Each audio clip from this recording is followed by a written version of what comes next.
Picture this.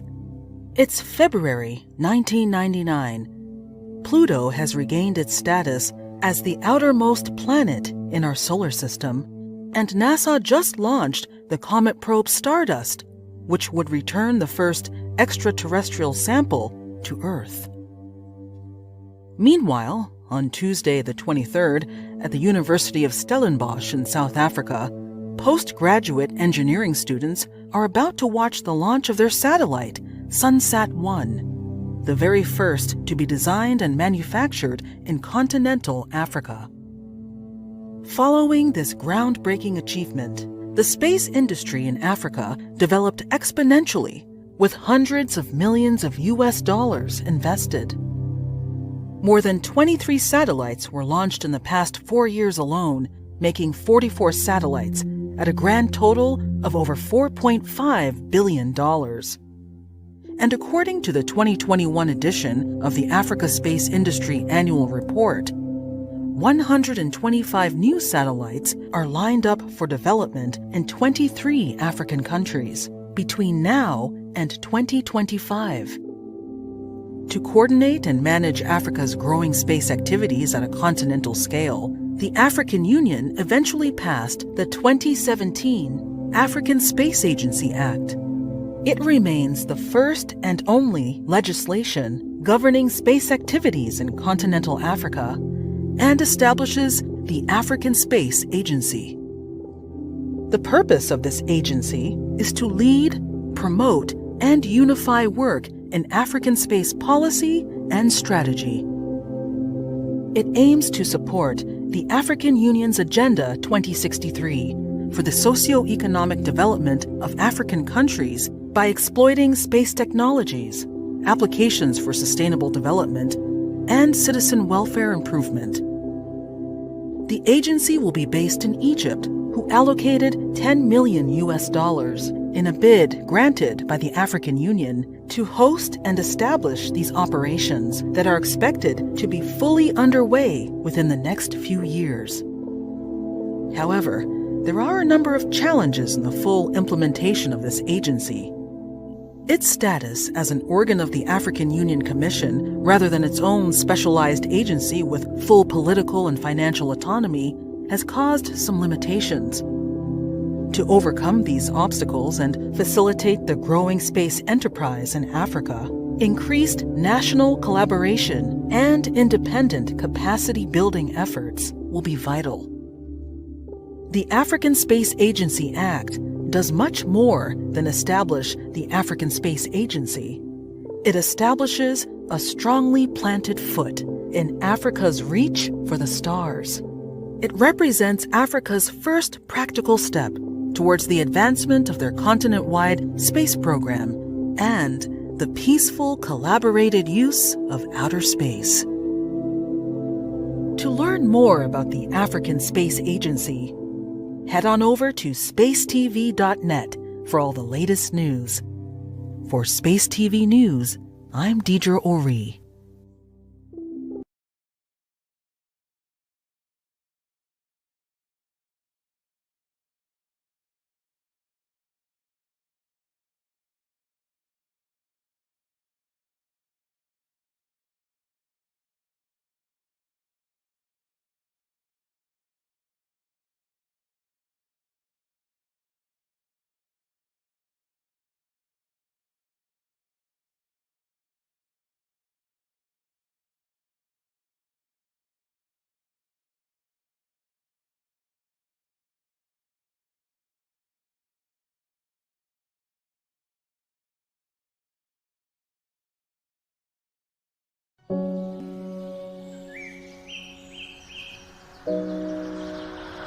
Zola, do you ever think about what Africa would look like in the next 50 or 100 years?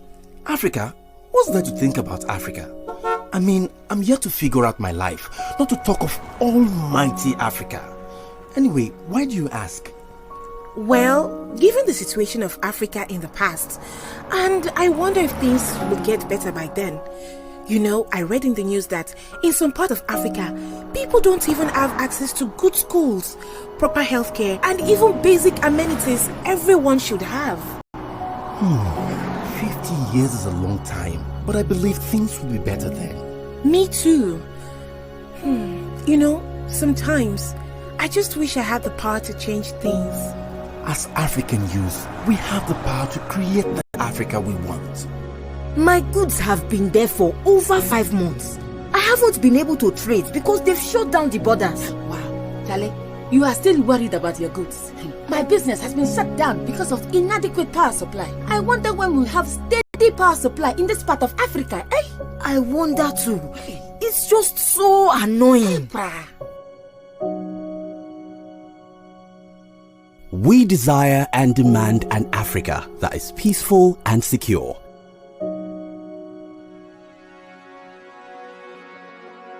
An Africa where young and old, men and women, girls and boys from all walks of life are united in their diversity. An Africa whose growth and development are sustainable and inclusive, benefiting and bringing prosperity to all its citizens. An integrated continent, politically united, based on the ideals of Pan-Africanism and the vision of Africa's renaissance. An Africa where good governance, democracy, respect for human rights, justice, and the rule of law are the guiding principles of our societies. This is an Africa where we are confident in our identity, heritage, and culture, and shared values. A very thriving Africa where young people contribute at all levels of society. And ultimately, an Africa which is an influential global player responsible for managing her resources and financing her peace and development.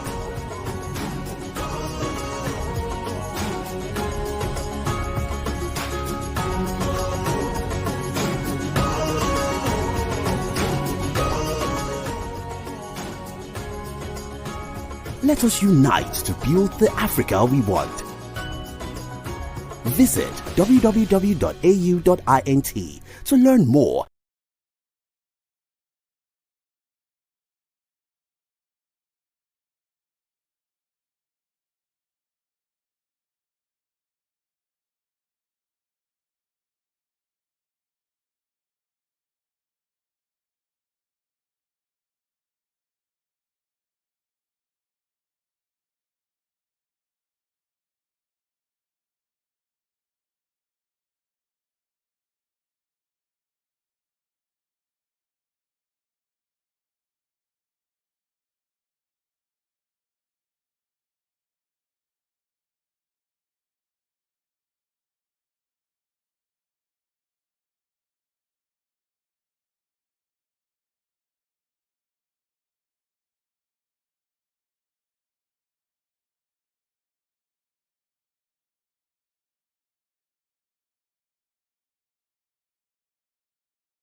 Come on, say, let's go.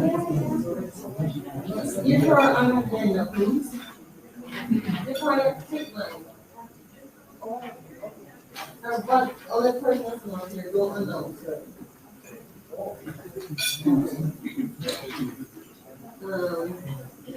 Is a tape for this person? Is here? Yes.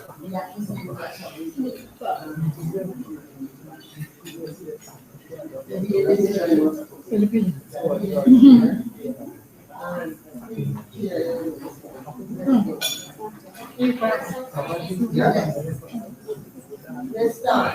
Yes.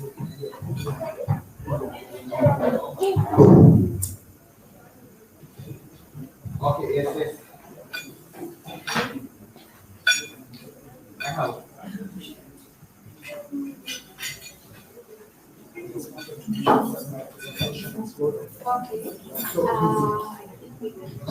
Okay, Professor. Professor Miguel. Speaking. So, are we back? Yes. Okay, good. So, ladies and gentlemen, welcome back to our afternoon session. I hope I can still get your attention as much as we are concentrating on something.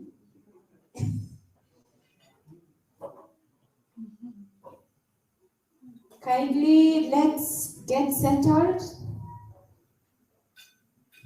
Time is not on our side, and the online team, they are waiting for us.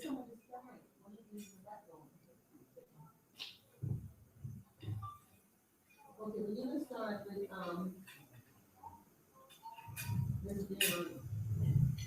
Who is here waiting first? This guy? Here? Up here, please.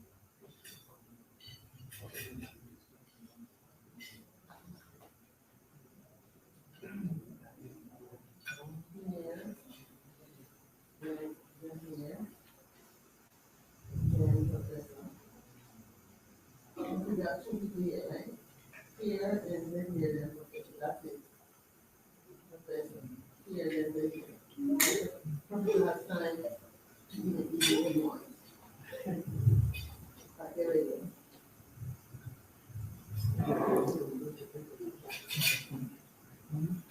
Kindly, someone tell the people who are getting their lunch, tell them to come with it here.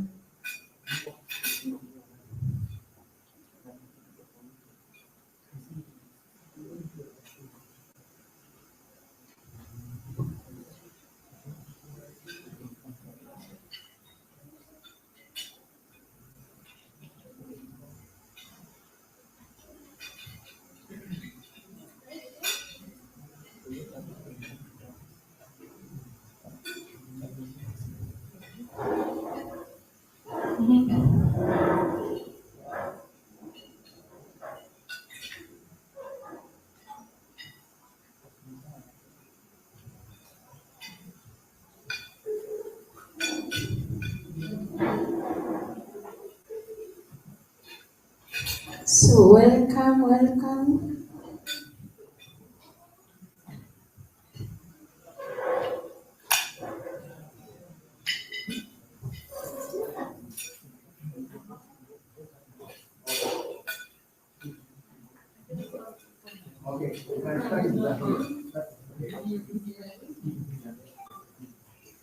Okay, so we are good to go. So welcome to the afternoon session. I hope I can still get your attention as much as we are getting something to eat.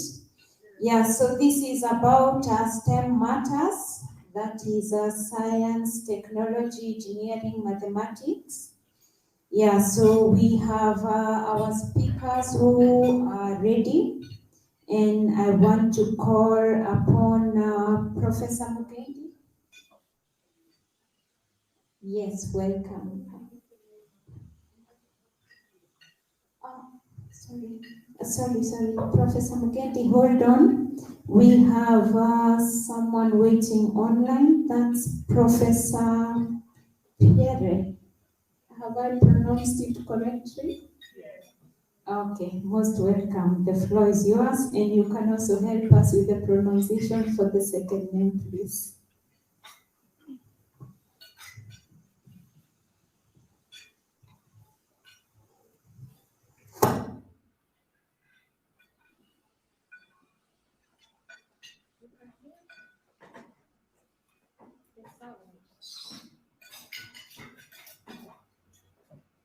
Something has happened to the system.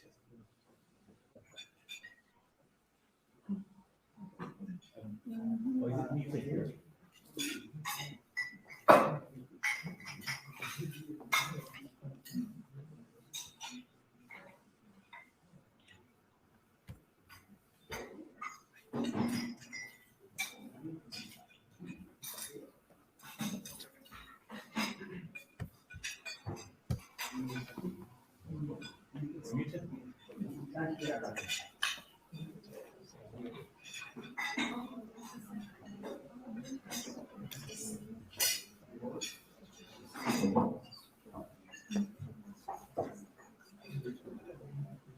can hear us?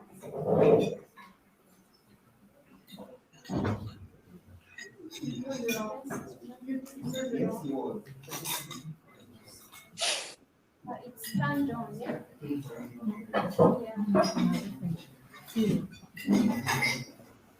There's another one. Okay. So thank you. Professor Ali, you can hear us? Yes, I can hear you very well. Thank you. Okay, thank you. So go ahead, please.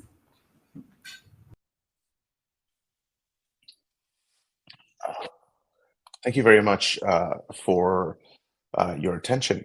Um, I'm very honored to be addressing you today and also be here with the other panelists when they'll join. But Professor Dr. Claire Nelson asked me to speak to folks about my views on STEM and in particular, how universities can engage with industry and drive additional real results in the form of research and innovation. To that end, uh, while I chose not to prepare slides because I figured it was better to have more of a conversation. So to the folks there, if there are questions in the audience, please do let me know. I'm happy to address them. I wanted to go over kind of what is basically a three-part plan that I've seen be relatively successful in multiple parts of the world, ranging from the US to Latin America to Australasia. And this involves the activation of multiple types of ecosystems that are not solely academic, but create a virtuous feedback loop between academia, government, and industry. And really, in many ways, it comes down to something that my instinct is that is familiar to many of us, is the concept of public, private, and academic partnership. Very often, public-private partnership takes the limelight, but in science and STEM in particular, the academic integration is extremely key. So keeping that in mind, there are three pillars of activity that I see that are really great opportunities for STEM development, and not just development of STEM as an academic pursuit, but the development of STEM as something that results in direct output, increased foreign direct investment, increased national security, national economic capability, and fundamentally GDP. The first one of that is the addressing of the workforce that already exists and the transferability of it. Now, a lot of discussion has happened and surely will continue to happen on how you can bring STEM into the grammar schools, into the high schools, K through 12, as it were, into universities. But one area that we've seen be very powerful is the retraining and transfer of workforce from different types of industry into the space economy. What do I mean by that? Meaning that many nations in Africa have significant technology and heavy industry.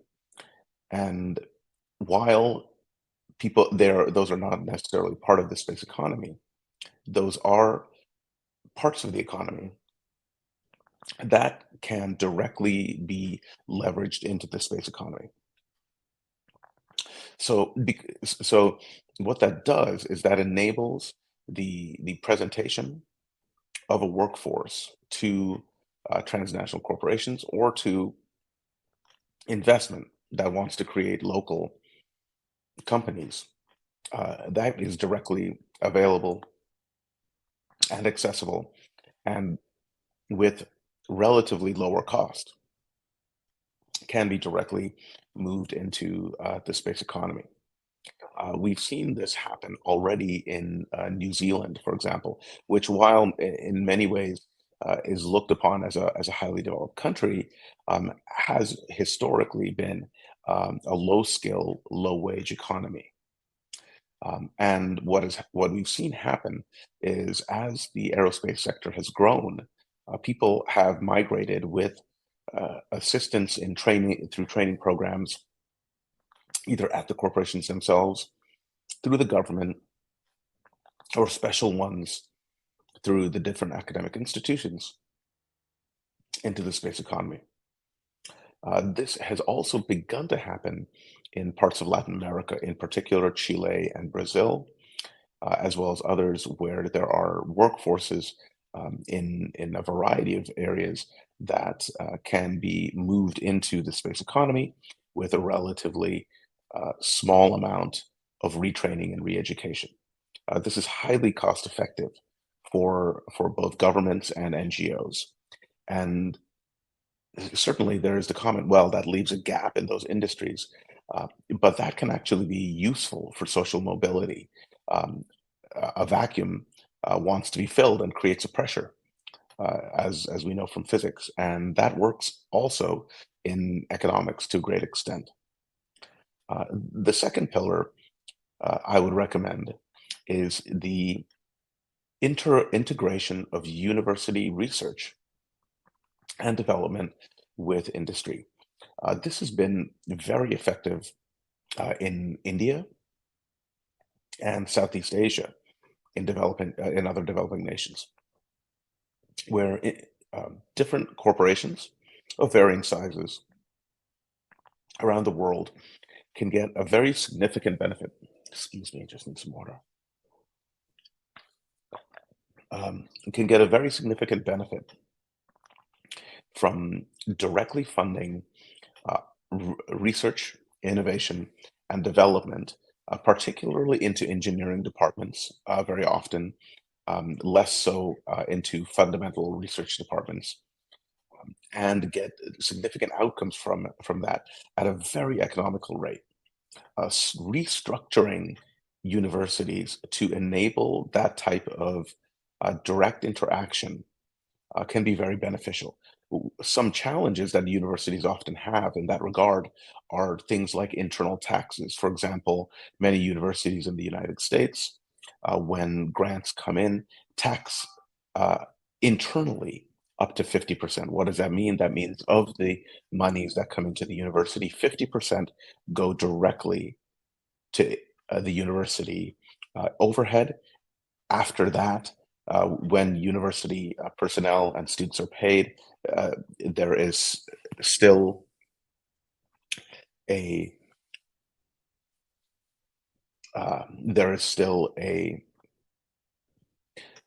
tax or burden on those people. Restructuring that system has shown to be very effective to entice industry to come in. Why is that so relevant? For multiple reasons. It creates direct investment in the universities, funds that they typically wouldn't have. Um, Industry has shown willingness to invest in capital expenditure at universities, preferentially in many cases, compared to other areas, very significantly because of the long-term usage and the high efficiency. For example, a graduate student typically has at least a bachelor's, if not a master's, and that student, if he or she were in the workforce, costs 3 to 4 times as much for the same research as that student does at the university. So it's a huge efficiency and benefit for the corporate partner. Another key portion of this is shared intellectual property. One trend that has emerged in the US actually that has limited investment by industry into certain universities and programs is a very sharp attitude towards protecting the intellectual property of work done for students. While that, of course, has significant benefits, um, the fact that industry is paying for this needs to be taken into account. And IP sharing has shown to be an effective way of enticing dollars from industry into universities. Lastly, the ability for in industry to have a pipeline of students and talent that they have direct access to is highly beneficial. It significantly reduces the recruitment overhead, and it also has shown, research has shown very significant retention rates for industry and lower attrition for staff that they bring in through university programs who did research on their behalf, had internships, or were funded by them, as opposed to typical recruitment in the general world. On the university side, the benefits are very significant. Interesting work gets funded, period. Equipment and facilities that are lasting get funded. And of course, students have the ability to get jobs and have a pipeline moving forward for their careers, which in turn very often drives into the lower grades demand signals for STEM and certain skills. The third portion of this all is related to the government. The government needs to create the environment that makes it easy for this type of these types of funds to come in. So by focusing on development and research, development first, meaning that it closer to product, closer to the field, closer to implementation, as opposed to fundamental research, the government can effectively subsidize and match monies that are coming in from industry. While there is a clear need and desire to do fundamental research, what happens is that by driving the development, more applied research, that also creates a demand signal into the fundamental research arenas, which then can lead to funding students, etc. This provides the opportunity to link with national initiatives around education, around technology development. We've seen the tremendous success of different types of national laboratory or national research organization structures in most of the developed world. What is also very interesting is that you've also seen that same success in developing countries. And this is where the government can really interact with university in a very efficient way to partner with them and build these institutions together. And what this does, again, is drives the demand signal for STEM into the lower grades and creates a pipeline not only of research and researchers, but of engineers, technologists, and actually educators as well.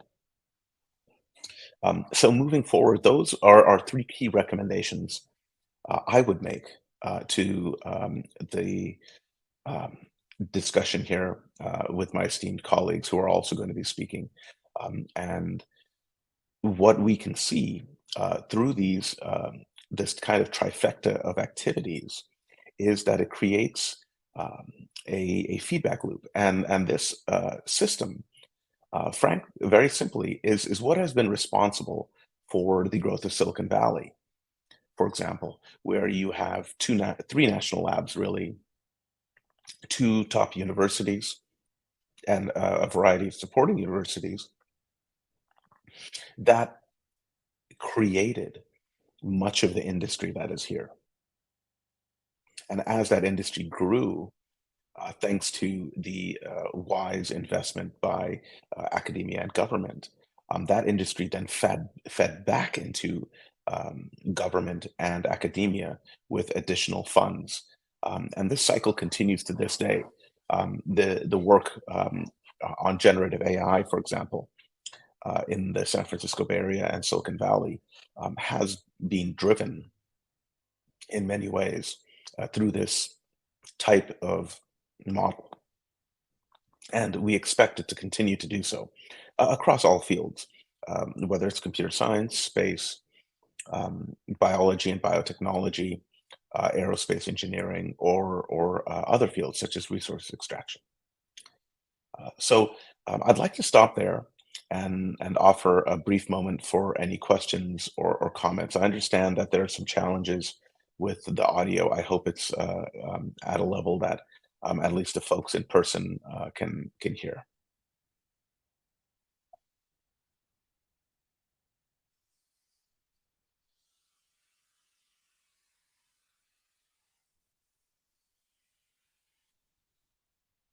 Hi there. Were there any questions that I could address for folks?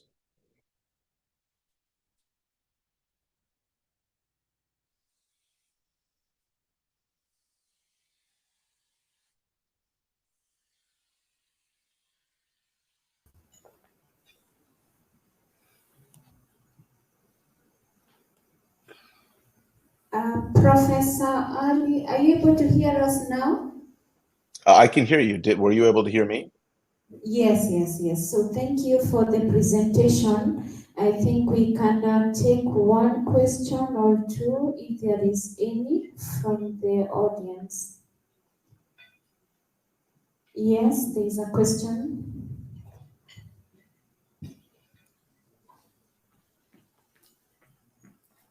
Thank you, Prof, for your presentation. I just had one question on your second point about the partnerships between industry and the university. So what are the two main or three main key focus areas that a partnership between industry and university looks like, for driving an emerging space country? Yes, thank you. So there are a couple ways to think about that. Some universities have key faculty and historical legacy in certain fields. So that's, of course, something to leverage very directly. For example, South Africa has a history of different types of astronomy and communications and monitoring of weather and providing communications for deep space missions. And because of its location, and so that's an area that you can directly market effectively as a university to industry to say, come here, let's work on this together. We have specific know-how, we have the right personnel, and we have a proven track record. So let's build on that. Another one to consider very sharply is comparative advantage of the nation. So what do I mean by that? For example, Australia and New Zealand have taken advantage of their southern hemisphere location to pull in different types of industry and applications specifically related to their ability to do polar orbit launch and also communications in blind spots for most of the developed world. Very famously, Eastern Australia provided key communications that enabled the world to watch the lunar landing in 1969. Now, while those while that's a very operational example, what that meant was that facilities there were funded to exist. Those facilities can be are obviously multi use.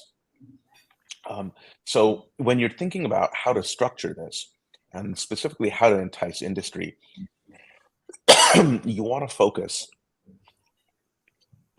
on what you've done well, your comparative advantage. And the third thing that I would mention is be very sharp about cost arbitrage and other types of arbitrage. Now, this can be a very sensitive subject, but the fundamental reality is that the developing world um, needs to be more fluid in the way they look at compliance than the developed world necessarily needs to be.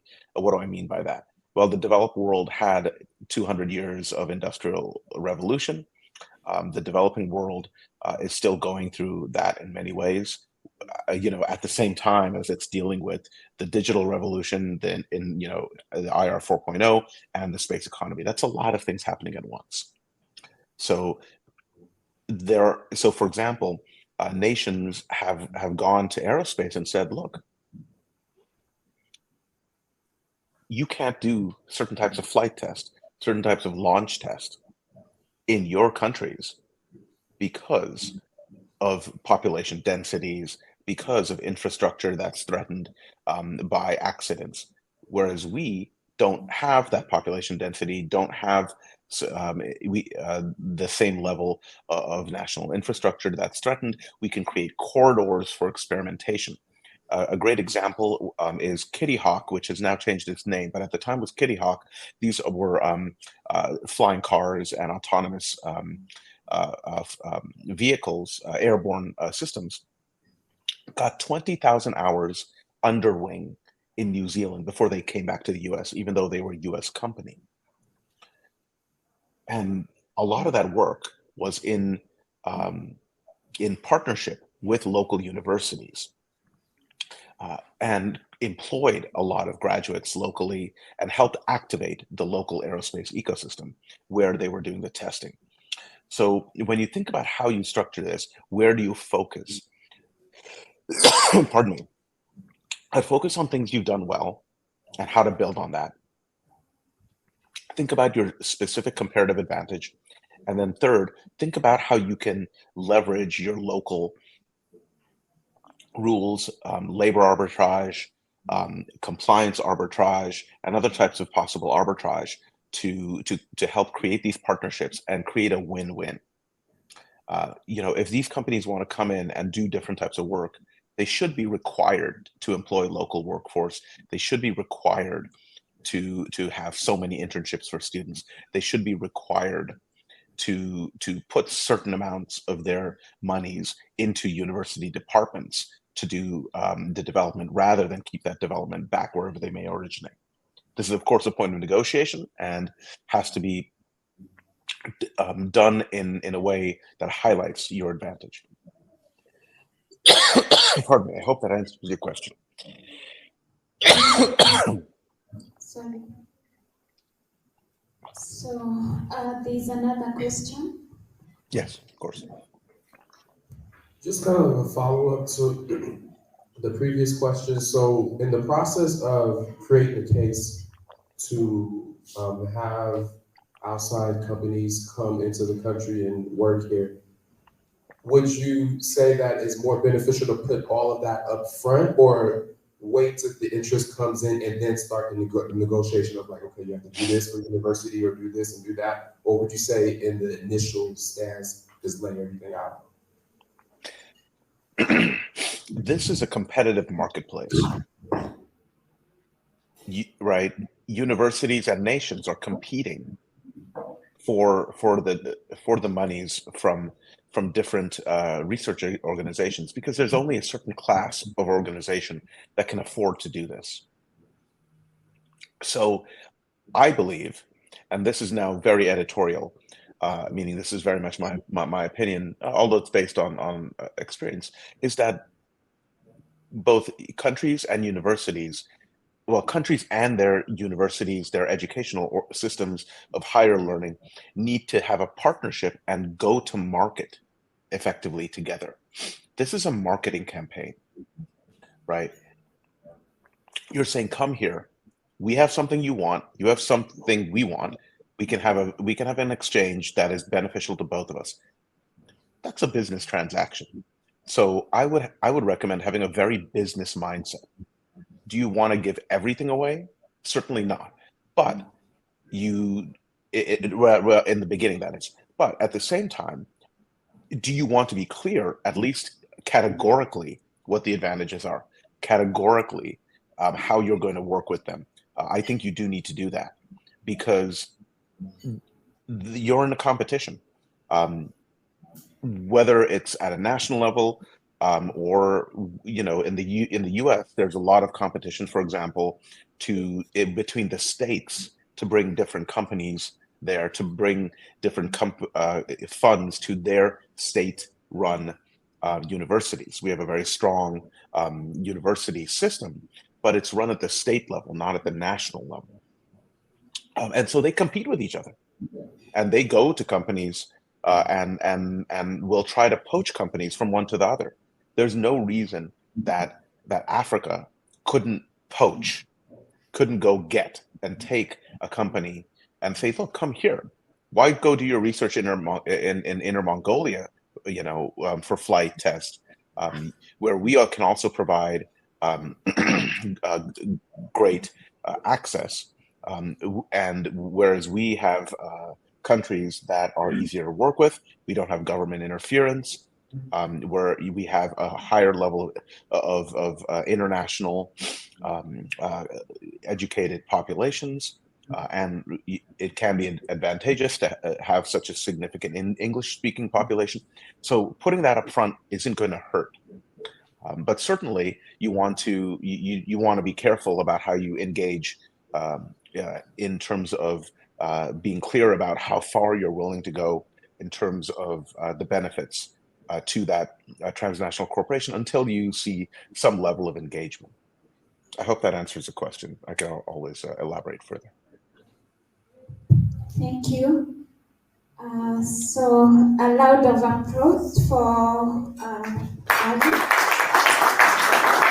Yeah, because of time, we move to the next presenter. But I hope Adi will stay on like that so that in case there are further questions, we will continue. So we go to Professor Pierre now.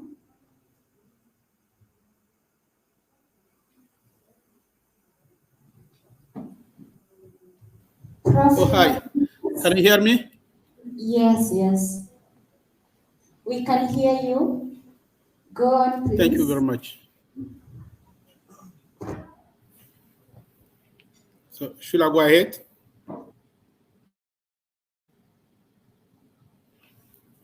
Okay. Thank you, everybody. And I am very pleased to be here. My name is Professor Pierre Urugu from National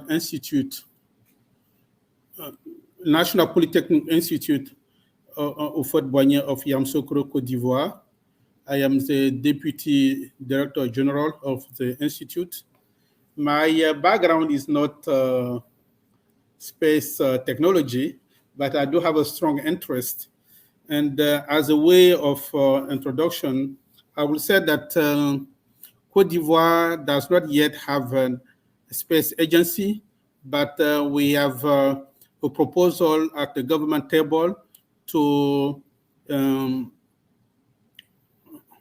establish a national agency for space.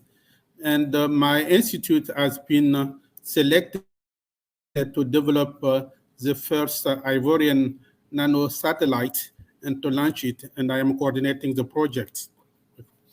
So I am very happy to be on this conference. I have been learning a lot from the previous speakers, and I hope that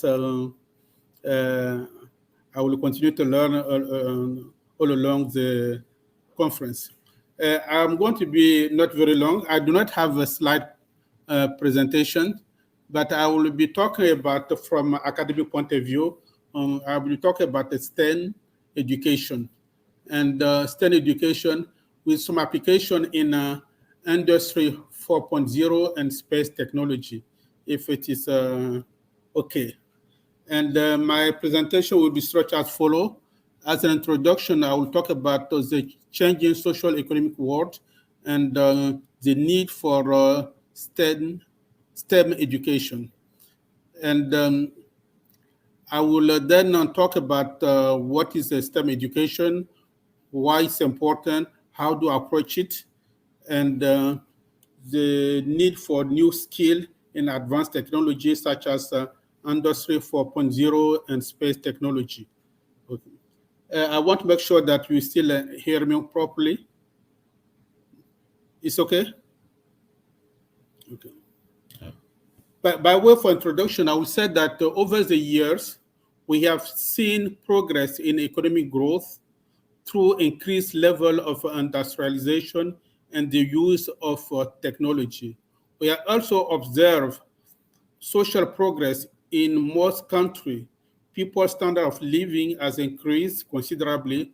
For example, access to clean water and electricity has expanded, even though there is still lagging in some area. We have also noted advances in management and protection of the environment in the recent years.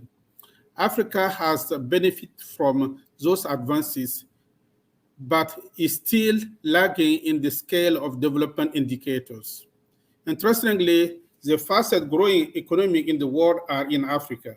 We also have a fast growing dynamic young population. The world is changing around us. Civilization is becoming increasingly dependent on science and technology for our daily needs. And new innovations are constantly emerging. Africa can make a fraud leap and on the one hand, structurally transform its economy by moving toward Industry 4.0. And on the other hand, address its development challenges by prioritizing space-related science and technology. To achieve this, Africa needs to prioritize STEM education. So what do we mean by STEM education?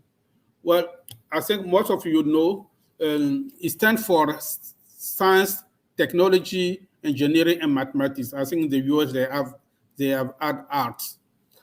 At its core, STEM education simply means educating students in 4 specific disciplines.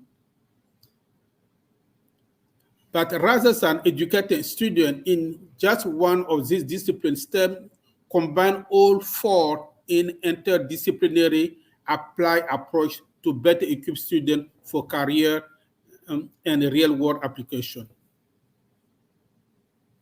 So improved STEM program can create individuals capable of new solutions and better decision. Increased science and mathematics capability alone is not enough. Experience center on design, innovation, engineering, and technology increase creativity, inventiveness, ingenuity, and imagination capabilities. STEM education typically focus on project-based learning. The projects and activity conducted typically use modern technology to emphasize the practical application of science in the near future. Students are challenged to apply the various STEM fields in a context that help them see a connection between the classroom and the real world around them. STEM prepares students for life. It teaches students how to think critically and how to solve problems, skills that can be used throughout their life. These characteristics are fostered in STEM-centered learning experience.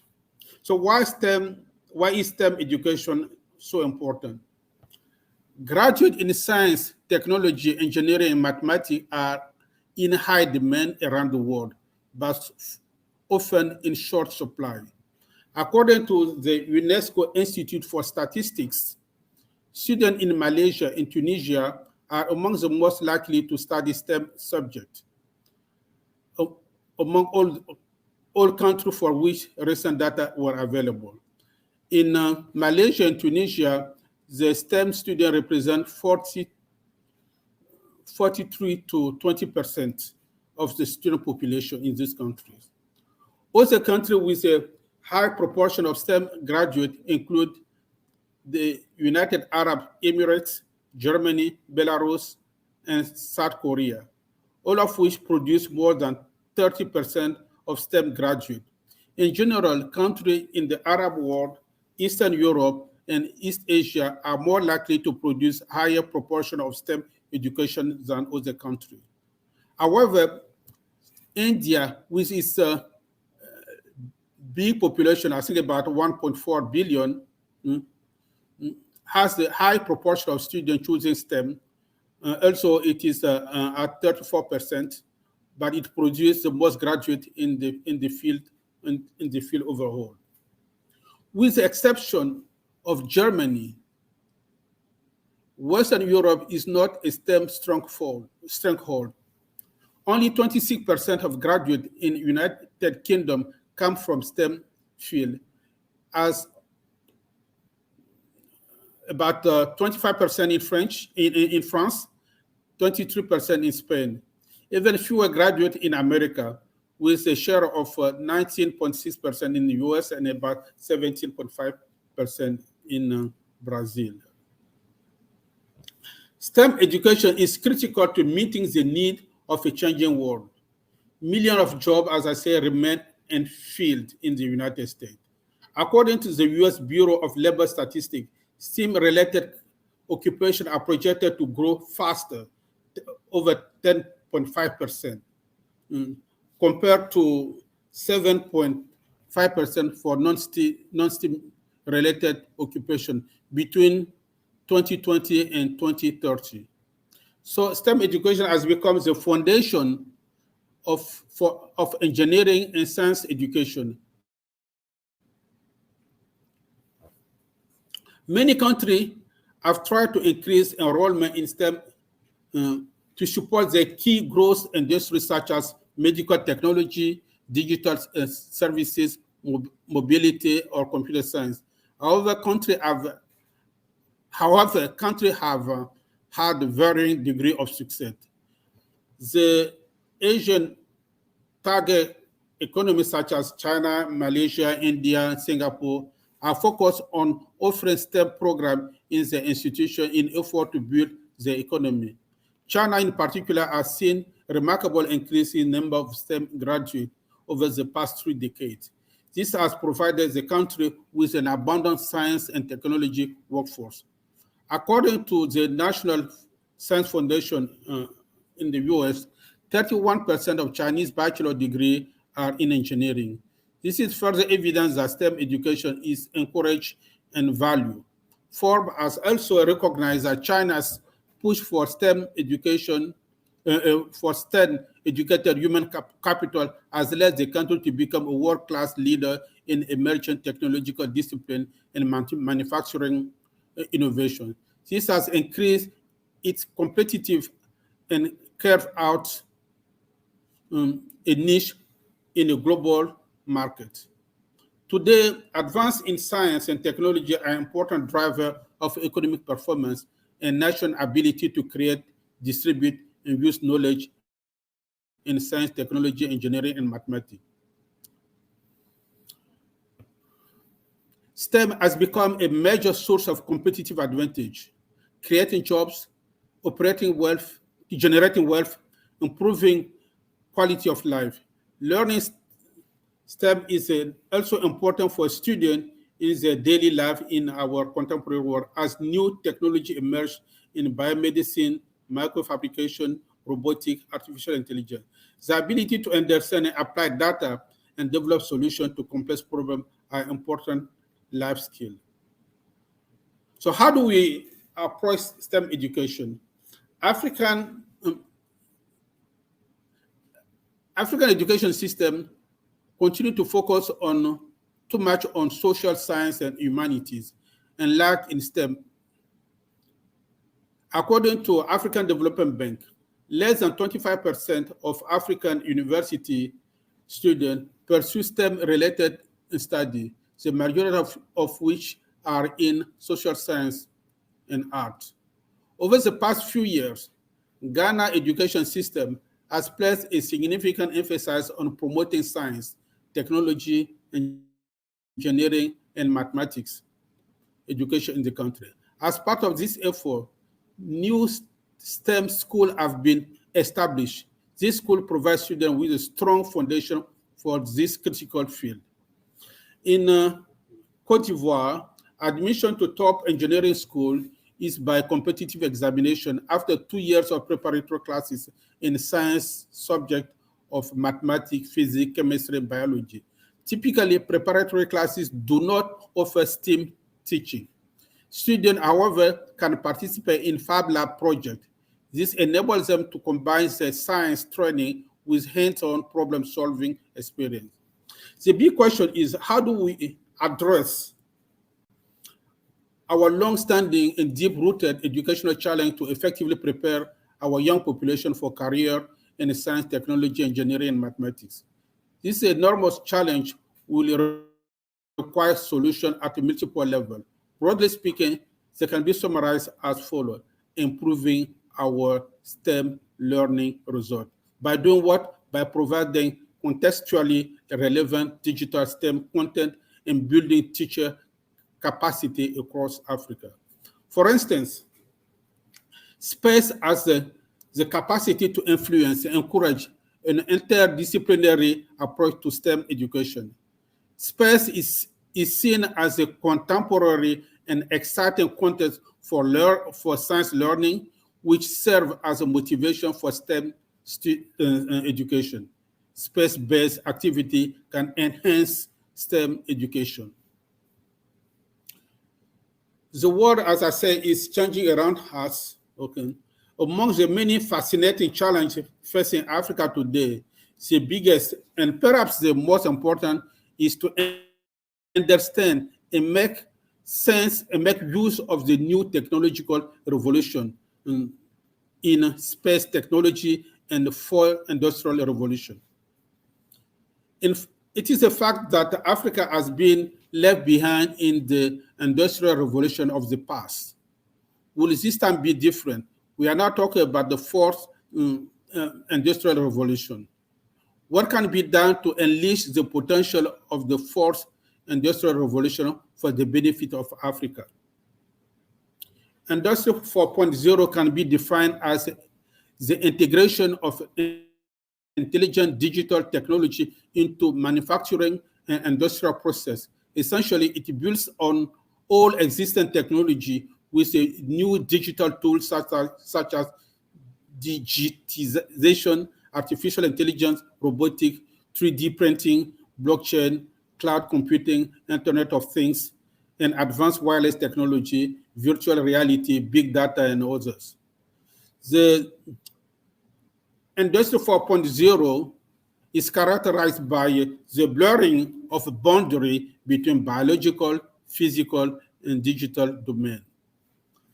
Let's look at also this space technology. African countries as a whole are lagging behind the development and use of space technology. Space technology enables informed decision making by providing information on a wide range of environmental and socioeconomic conditions.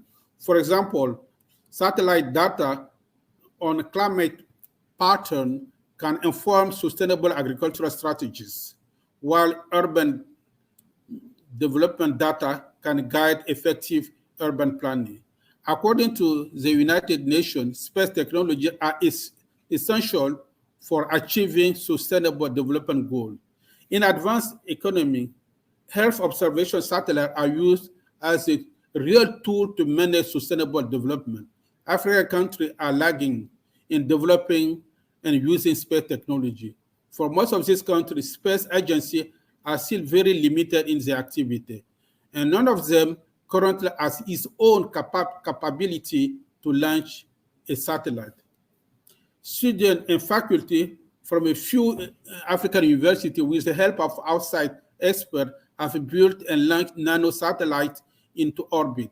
A nanosatellite construction project requires a team with a wide range of skills, including mechanical and power engineering, electrical and electronic engineering, computer and software engineering, telecommunication engineering, physical and health sciences.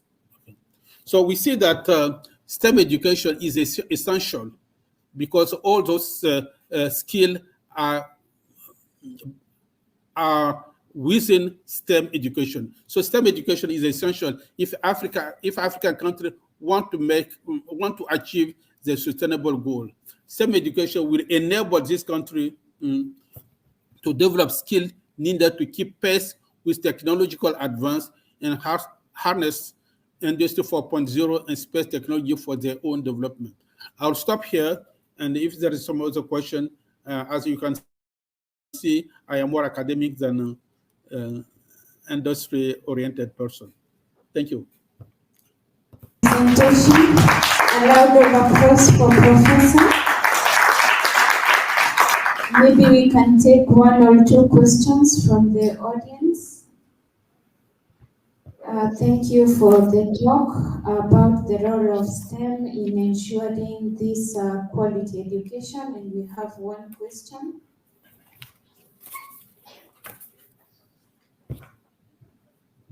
Thank you very much, Dr. Pierre Guru. Thank you for making the time to join us. I am interested now that you're in a startup mode to create a space agency, and you're talking about STEM in general.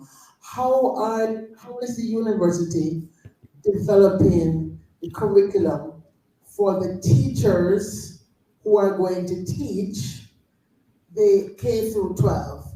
In other words, as you think about a space agency, are you putting that in your institutional plan to ensure that you start off the way you mean to go? Or is that not yet, or have you got to the stage where that is part of the conversation, or is it something that we have yet to begin to talk about? Well, I am very sorry, but I barely can hear you. Maybe if you write the question. I'll try again. Okay. I'm going to say it a little bit slower. I barely can hear. Okay, so we're talking about STEM, and you're trying to launch a space agency. Have you designed in your roadmap to launch the portion of it that will include the training of your teachers, your K through 12 teachers, STEM teachers? Is that part of your planning process? Has that been included in the development of your roadmap for your space agency? Okay, I'm not sure if I fully understood the question, but let me try to address it. Of course, we have put together a team, and the team is made of some faculties from my institute and some also students. The institute has a significant number of laboratory, and also we do have also some production units that are have a sufficient capability to work in those all this area. However, we do not have experience, and we have contacted a number of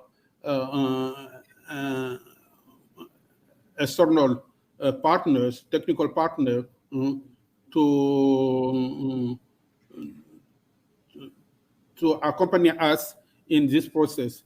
But since it's a decision made by the government to do that, the final decision of who is going to be the technical partner to work with us and to train our staff will depend on the Minister of Higher Education in Cote d'Ivoire.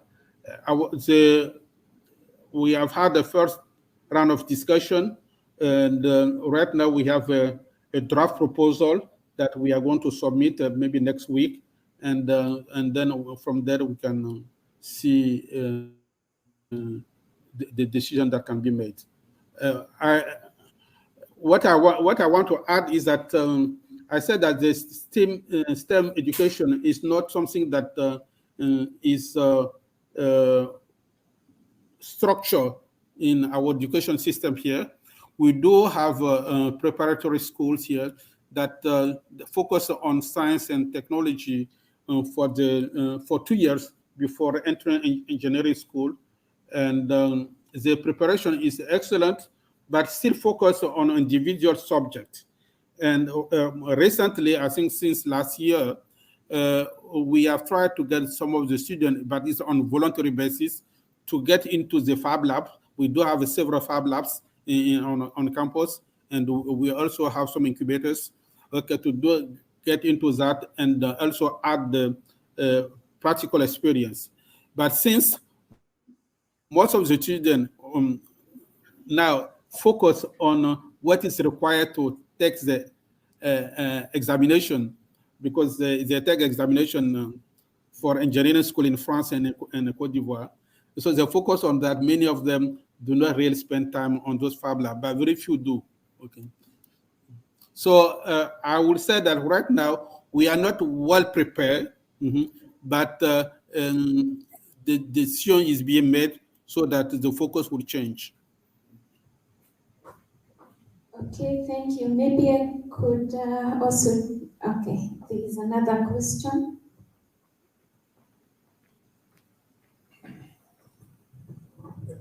Thank you, Dr. Pierre, for your presentation.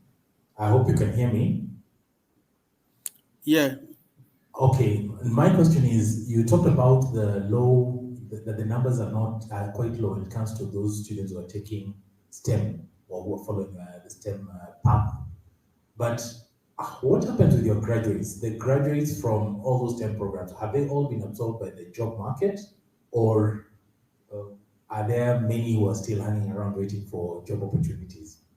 Just wondering. Oh, okay. Excellent question. We are very fortunate. The school is not well known in Anglophone country. In the Francophone country, we are one of the best school in engineering school in West Africa. I think that we do have a joint program with X Polytechnique in Paris, and we do have some exchange program with them. So we do have some of our graduates go to Polytechnique, or we also have some students from Polytechnique here. Okay. So we compare ourselves to MIT of West Africa. So our graduating class have about more than 98% of job in the, I think, but 3 months after they graduate. Okay, and many of them have get a job offer before even they graduate. And we do also have a significant number of them that goes abroad, and especially in France, and stayed there and worked there. Okay, thank you. Maybe just one last one to follow on Dr. Claire's question was about what you are doing at the university, like to change the curriculum to ensure you have now programs which are focusing on space or something like that. Okay. Interestingly, I've been here since 1917. I'm sorry, 2017. Formerly, I was I taught in the US, in Korea, and also in China before coming here. And also my field is not technology. I was asked to come here to head the establishment of the technology park of the university, of the institute. And since I've been here, we have tried to make some changes. We are going to start soon a master program in smart factory here in the at the institute. Okay, that's what led me to talk about Industry 4.0. And we also have been instructed by the government to lead the project of developing the nano satellite and to put a satellite on orbit. And they give us a deadline. This has to be done by 2024. So we are on the fast track work program to achieve that. Because of that, we have been working hardly to. We have been working very hard to with a team to prepare ourselves for to meet those challenge. And the faculty that are going to be working have already been selected. Some of them have benefited for some program to go for some training abroad. Okay, and so basically that's what we are trying to do and the motivation that we have to work in this area. So we also have created a program for STEM education, especially focusing on the gender, on the women. So we are going to, we have we have created a service that go to the high school and present, explain the STEM program in the various high school. But so far we have been focusing, I don't know why, on female students, because we want to increase the female student in the field of engineering. Right now, it's less than 30% in our school. So thank you. I'm not sure if I fully understood the question and. Can you hear us? Hello? You can hear us? Yes, you can hear us. Are you able to hear us now? Yes. Yes, Okay, I do. Okay, thank you for that. Because of time, I think we now move to the next presenter, but you can hold on. Maybe we'll have further questions for you at the end of the discussion. Okay. So, yes. Okay. Thank you very much. Okay, a round of applause for him. So we move on to the next presenter. Do we have another one? Okay, now we have Professor Mugendi with us, so kindly welcome.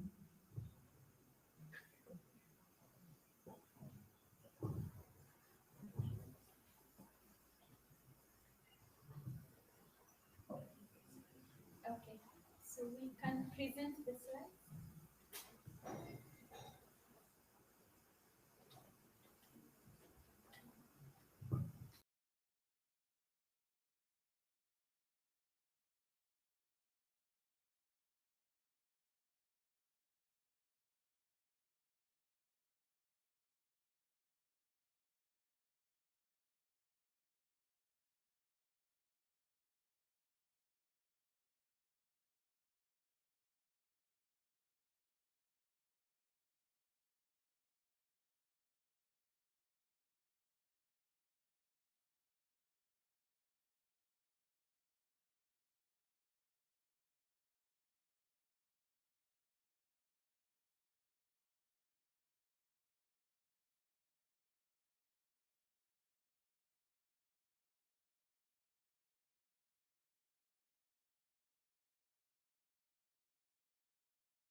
And aspire to do better all the time. So very quickly, my name is Mugendi Mtwaliba, based in Machakos University, and I want to take you through a quick overview of what we're trying to do in Machakos through the UNESCO Chair on Cloud Computing for Sustainable Development that I happen to be the chairholder of. And the title of this presentation is essentially Advancing Space Research, Education, Training, and Development in Africa, and we are looking at the specific contribution or potential contribution that that UNESCO chair can deliver. So if we move to the next slide very quickly. My own background is industrial design. I noticed that the slides have shifted. Can you use the PDF instead? I think something has happened with the, or do I just soldier on? It seems to have changed quite a bit.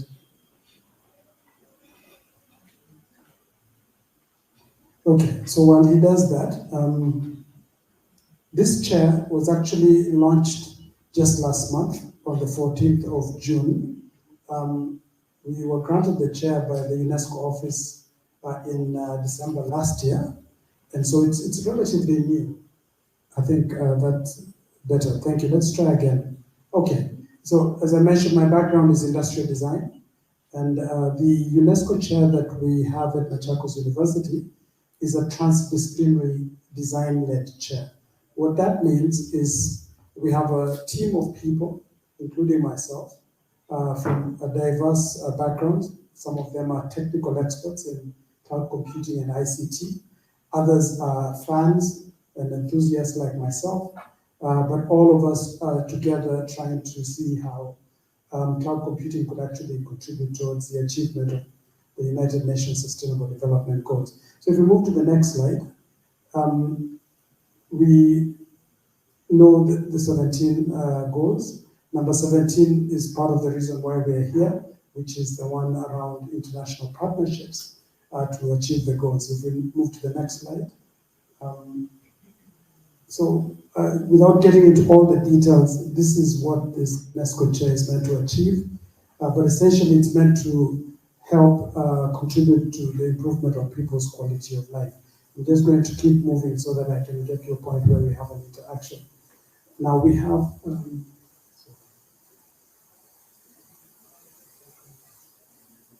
okay, I'll weather that. We have 5 sub-themes.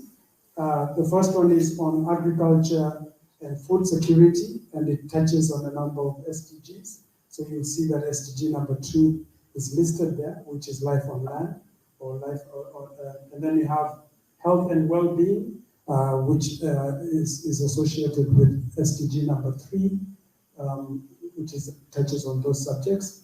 Then we have education and training, which is my background in terms of what I'm here for. That's SDG number 4, which talks about inclusive and accessible education for all. Number 4, which is around climate resilience and environmental sustainability. And you can see that it speaks to UN SDG number 13 on climate resilience and climate action. And then finally, space science and surveillance, and that's why I happen to be here today. So if you can just move to the next slide, please.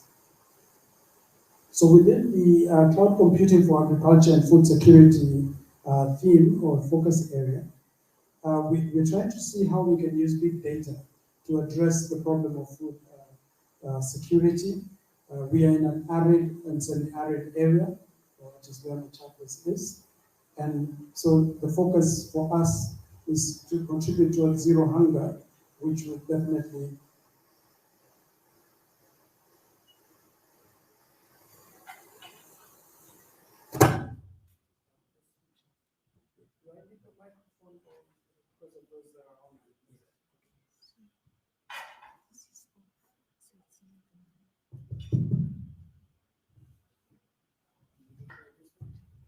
Okay, thank you.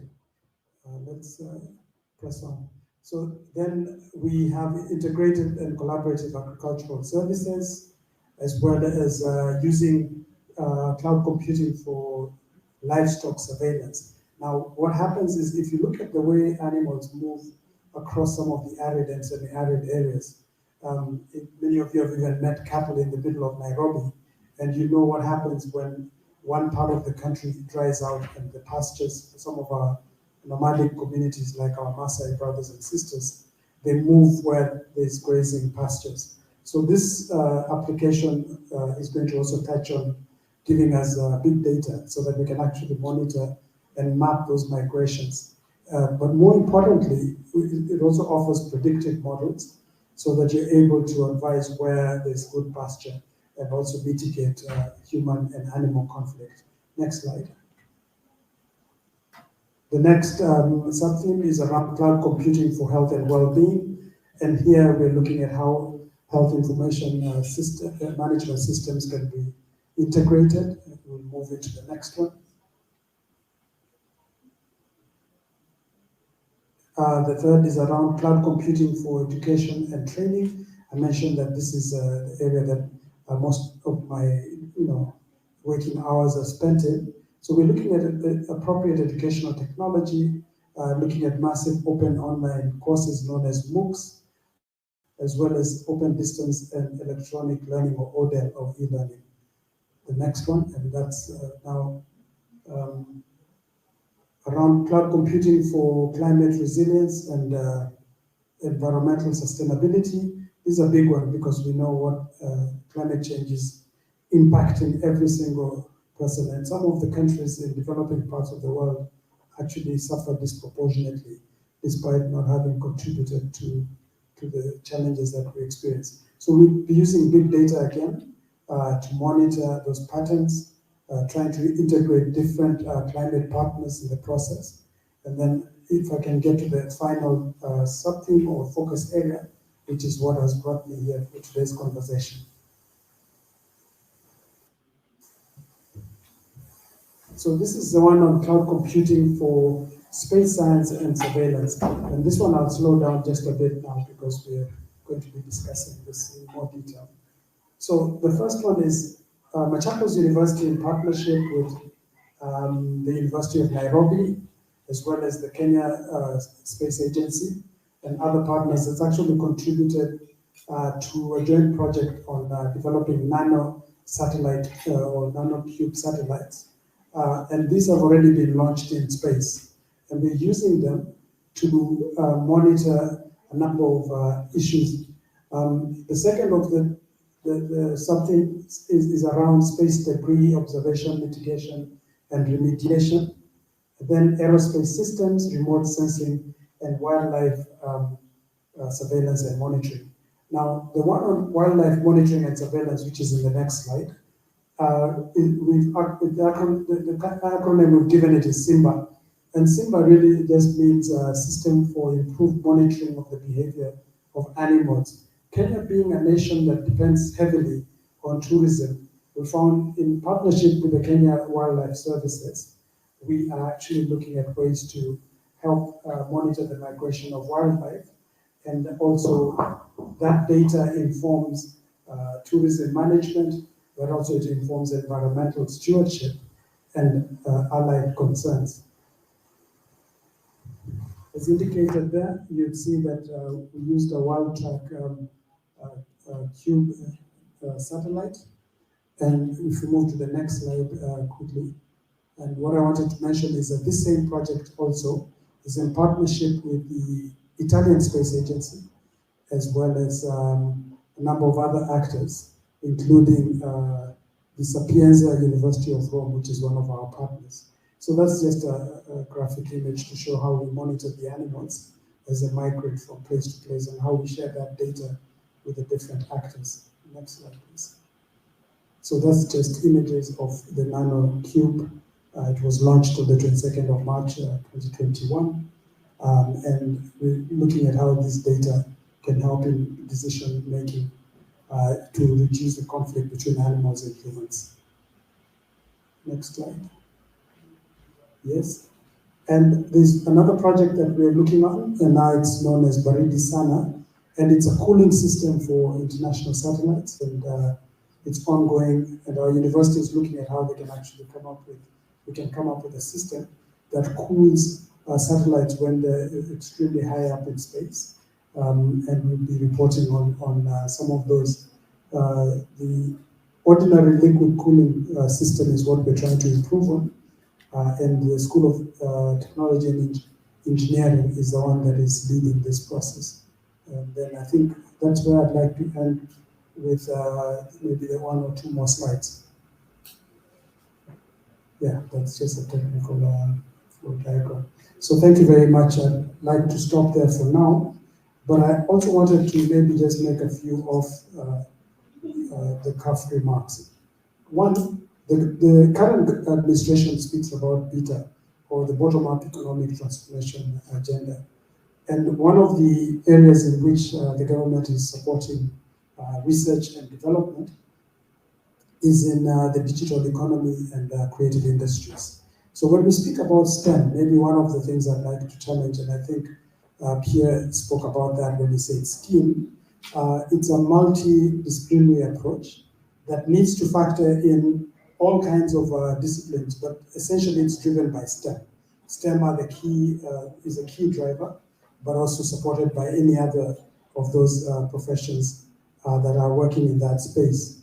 And then I also wanted to say that one of the things that I picked up since I heard you this afternoon is how important it is to dream, and why Imagineering should be the thing that we all encourage and enhance. I think it was Albert Einstein who said that imagination is more important than knowledge, and often we forget that the reason many of us are here today is because of the power of imagination. Some of us are already thinking about traveling to Mars. I met with Isaac Marsha earlier on, and we had a very good conversation about what inspired him from when he was very small. I was also inspired in my own generation by the moon landing, which I saw as a young boy.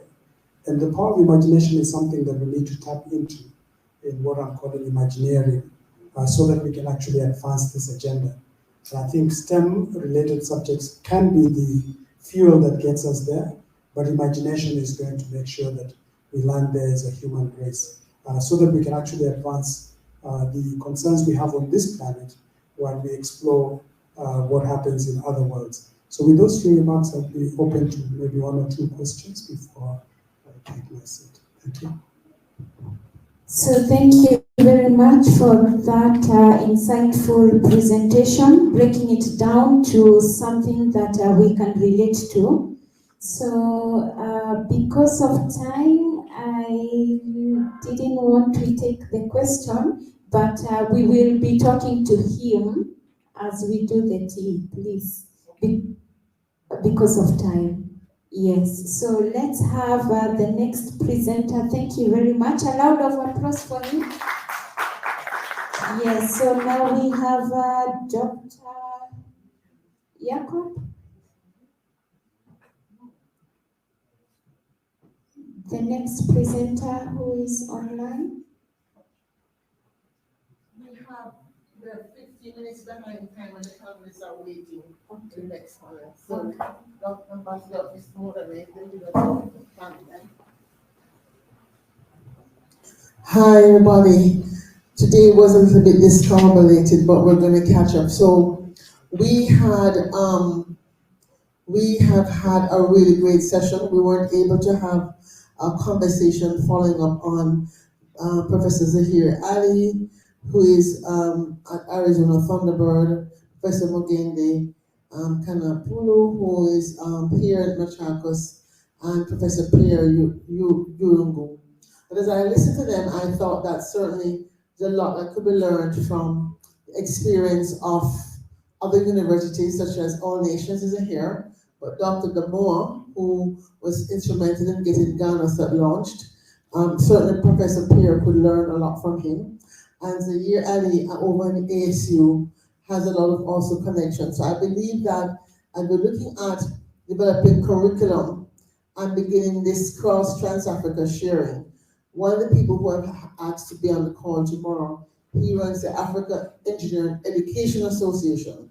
And so we have to look at engineering education as a discipline of itself to begin to teach the teachers who are teaching those who become engineers to prepare the pipeline, the much stronger thing of that. So I just want to thank them again for being here. So we're going to move straight into our final roundtable of the day, business law and policy matters. We should have on the call, I believe, Motolani Fadahunsu Banjo from Nigeria Space Research Development Agency. Is she there?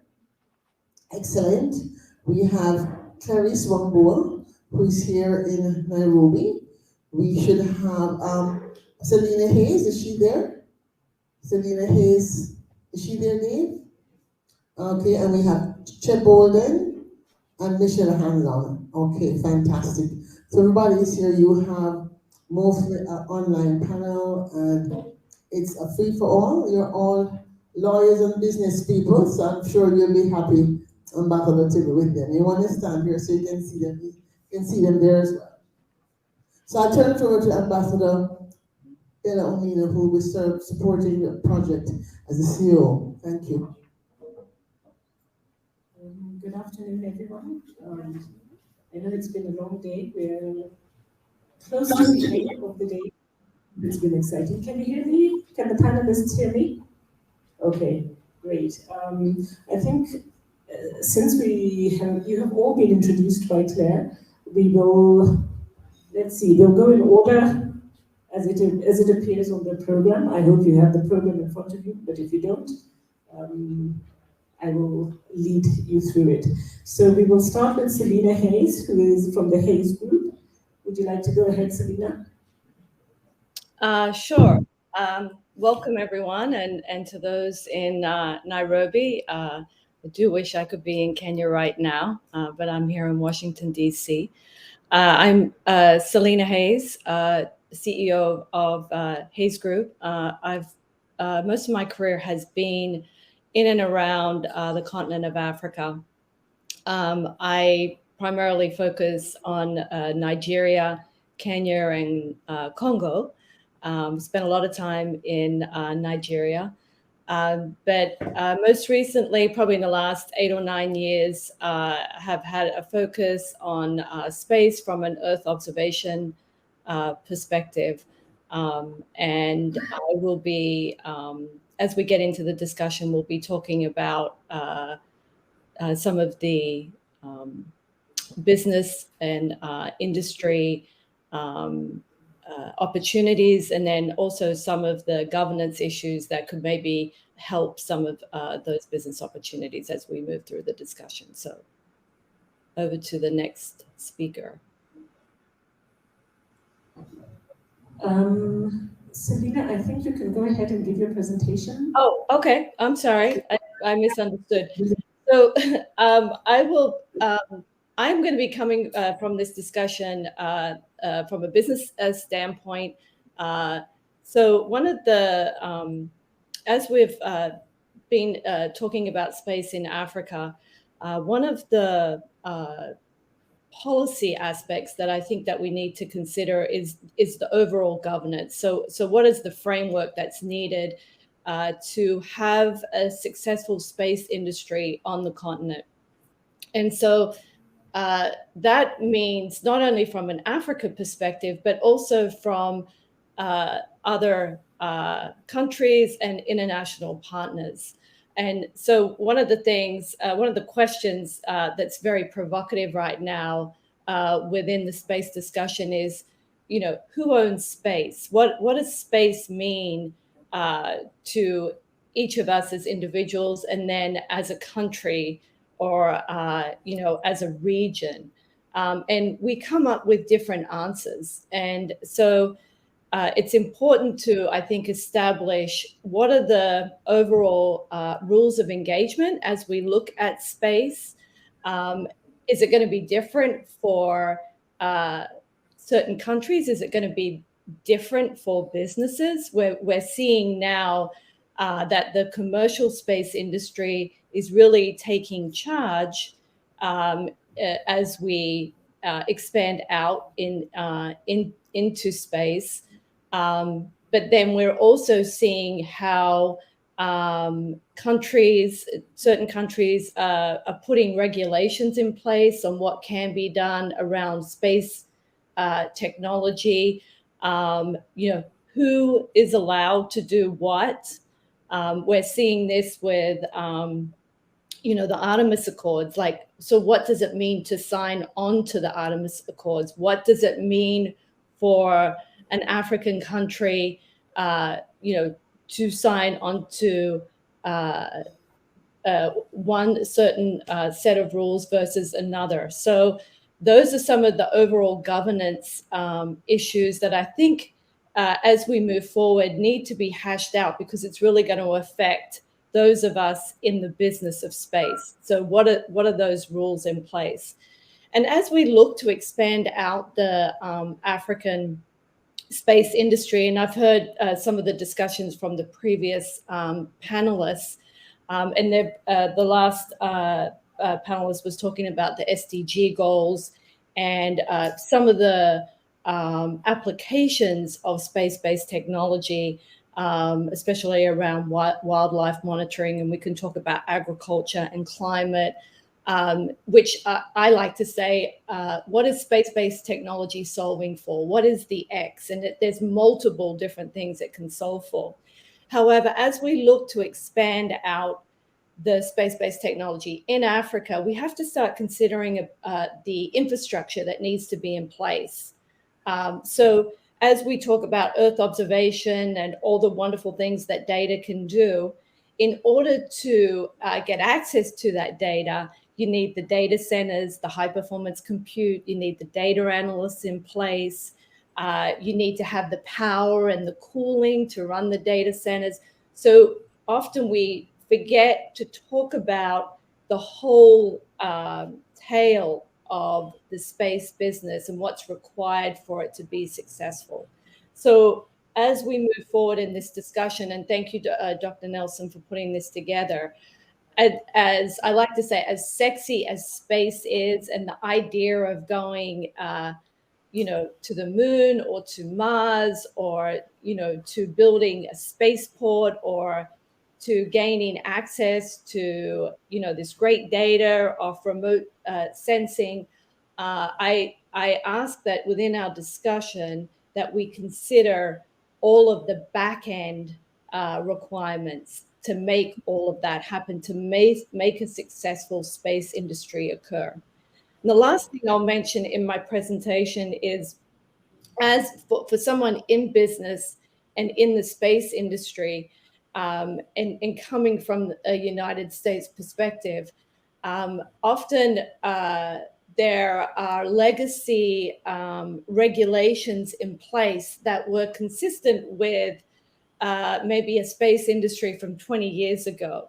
I think we need to revise and look at some of those regulations that are currently in place, and see how we can improve so that we can expand out technology and capabilities and do a true tech transfer with maybe countries that are more advanced in the space industry to those countries that want to, that are just starting their space industry. So I think that is a discussion that we need to have moving forward. What does that tech transfer looks like so that everyone can benefit from the amazing things that come from a space industry?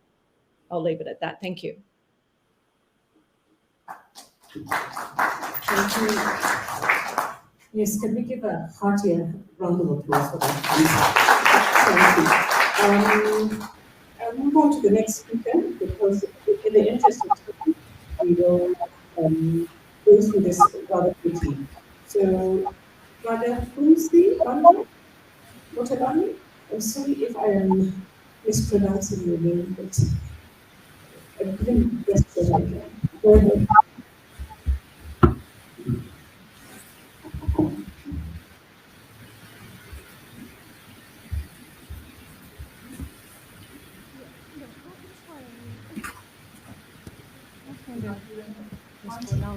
Could you hold for a second? We can't hear you.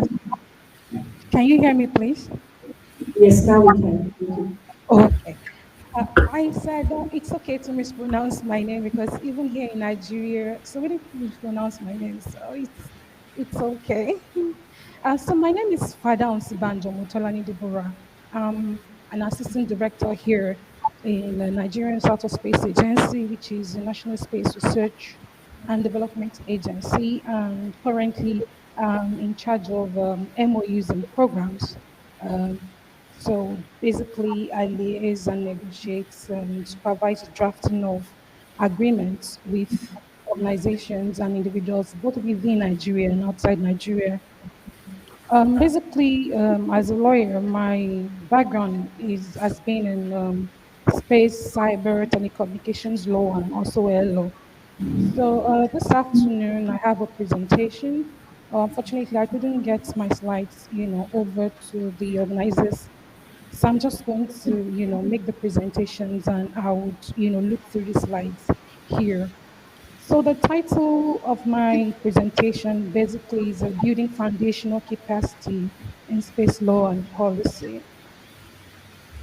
So basically, anytime I have the opportunity to speak with a gathering of people regarding space law, I always let them understand the fact that as much as engineers and scientists are about the brain of space activities, the lawyers are actually the eyes of the program itself, because the lawyers are able to guide both the engineers and scientists on the modus operandi of what is allowed both internationally and nationally regarding space activities, and more importantly, um, space policy is also essential for space activities, in any country. For instance, I would want to start by asking, how important is space law and policy for space activities? So looking through this, I was able to get, an article online on space in Africa, which was written by Magda Coco.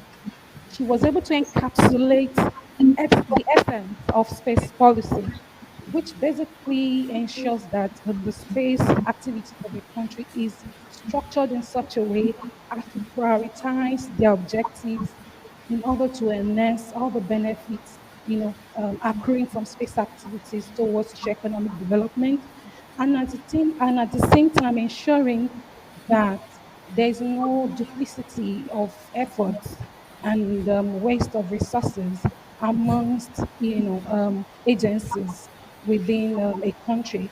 For instance, in Nigeria, the focal agency when it comes to space activities is NASDA, which is my agency. But on the other side, we also have the National Communications Commission that is in charge of frequencies, and we also have some government private entities that are also into space activities.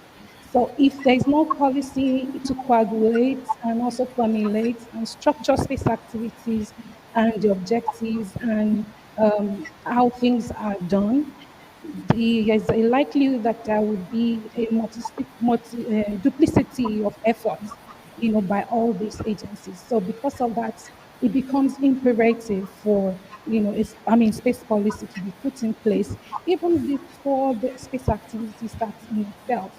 Currently in Africa, you have quite a number of countries that have actually delved into space activities, some form of project here and there, some form of vertical and horizontal collaborations with countries both within and outside Africa. And as much as this is extremely important in order to to enhance the benefit accruing, from space science and technology to develop their countries, it's actually imperative for them to have a better structured policy, which in a way ensures that space activities are not done in fragments, but they're actually done as a whole. And moreover, this in a way attracts investors, and because they already understand that there is a well-structured and an enabling environment for them to carry out business. So moving along, I also want to talk about what effort has actually been put in place regarding building foundational capacity for space law and policy, globally. The first point of call would definitely be the Committee on Peace of Outer Space, which was actually put in place in 1959, shortly after the launch of the very first satellites. It was put in place to ensure some form of cooperation and sustainability of the outer space environment, and to also ensure that outer space is used for peaceful activities. So over the years, they came up with about 5 international legislations and some international principles. And currently, there is a legal subcommittee of the Committee on Fisheries of Outer Space, that's COPAS, which is actually like the organization in charge of promulgation of international legislation in the outer space domain. I would also want to emphasize the fact that currently it's been quite difficult to get countries to review the existing international legislations, because now the issue of commercial space activities is actually on the top burner of most countries. And as much as research and development is essential, it's also imperative for countries to recoup, funds expended in outer space. So because of that, it's quite difficult to actually get countries to agree on what, on how to review, the existing legislation, especially the legislation in space. Then, of course, we also have the United Nations Office of Outer Space Affairs, UNOSA. UNOSA has actually taken up several initiatives in building foundation capacity when it comes to space law and policy. And the most recent one basically is actually the Space Law for New Space Actor program. This program basically encourages countries to actually reach out to the UNOSA to help them to fabricate space law and space policy, or review existing policies in order to ensure that they're in compliance with global, acceptance and global practices. And I believe some countries have already reached out, and they are currently working with some countries, presently. Then we also have the regional centers for space science and technology education, which were actually, put in place by the United Nations in Asia, Africa, Pacific, Europe, Latin America. And basically, this are actually to encourage, development in space science and technology. But however, the curriculum actually are drafted to suit each country, or whatever priority of each country is. For instance, the regional center in Africa, we have one in Morocco, which is the French speaking, for the francophone countries. And we have the one for the Anglophone countries, the English speaking part of Africa in Nigeria. And currently, we've been able to actually launch the space law aspect, or a curriculum for space law, which actually looks into the legal aspects of remote sensing. So it's actually a postgraduate diploma program, which has been running now for about 2 years. Looking at the continental approach from the African Union, just like I said earlier on, that space policy is extremely essential, for space activities.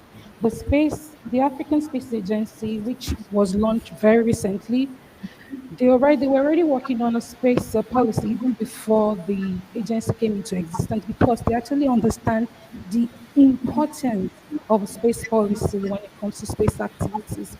Of course, we have to talk about the education, talk about funding, also scholarships. Then we also have internships, with the European Union when it comes to space law and policy. Then, of course, we have workshops, we have conferences.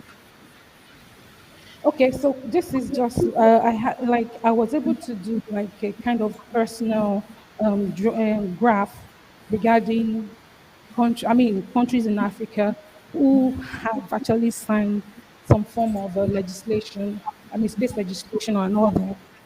We have the outer space treaty. We have about 29 countries that have actually signed the Outer Space Treaty. We have one country that has actually signed the Moon Agreement, which is Morocco. Then the other countries actually have, even though they've not yet acceded or signed the Outer Space Treaty, they've actually signed some form of principles or some other treaties, that have been promulgated by the COPUOS.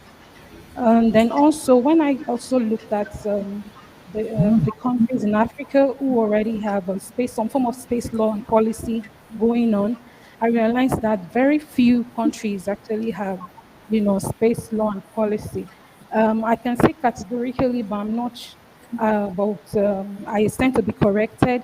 I know that Nigeria, Algeria, Ethiopia, Kenya, South Africa, Angola, they have some form of space policy, space law, in place. And we have some countries that are actually currently working on drafting their space policy and space law. And if peradventure any of them happens to be at this gathering, I would also encourage them to reach out to some of these countries to guide them on how some of these policies or laws are drafted. And they can also reach out to the United Nations and tap into the existing program, which which UNOSA is currently handling, to assist them in drafting a comprehensive space policy and space law, which will be drafted to suit the peculiar needs of their nation in order to also attract collaborations and commercial space activities into their jurisdiction. So basically, another reason why national space law is extremely important is if we look at Article 4 of the Outer Space Treaty, parties to the Outer Space Treaty are actually, responsible for national activities, national space activities within their jurisdiction, regardless of whether this, organization, the national activities is carried out by government or non-governmental, entities. So by implication, whatever happens within your jurisdiction, the country is actually liable or responsible for such activities. So it becomes imperative that national legislations be put in place, one, to regulate, two, to ensure that there's compliance with international, responsibilities of the country. And in a way, this gives some sort of credence to foreign investors who might be interested to invest in such countries because they understand that there is a well-structured regulation in place which will guide and guard their activities and also the activities of the government. So in Nigeria, space policy was put together in 2001, and of course, the mandate is actually citizen driven because the mandate states that it's to pursue vigorously the attainment of space capabilities as an essential tool to socio-economic development and enhancement of the quality of life of Nigerians. So the space policy actually touches on so many sectors, which I will not be able to mention it because of time.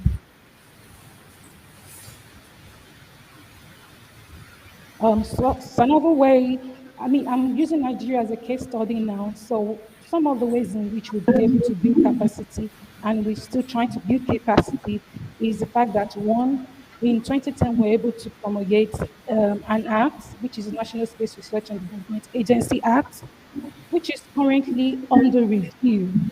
Then we have a regulation on licensing and supervision of space activities, which is also under review. Then currently we were able to launch an annual space law conference where we bring together students, actors from the private sector, from within the agency to learn and understand, the space law. Then we have the moot court competition, we have the national rounds, which we Okay, just started. one down in the interest of time. Oh, sorry. Last slide, and that will be it. And also, we encourage internships too. Then, of course, we have multilateral agreements, and we actually have technological know-how technology transfer, which arrangements which we've had with some countries. We've had some with the US, we've had with the UK. So my recommendation basically is that one, government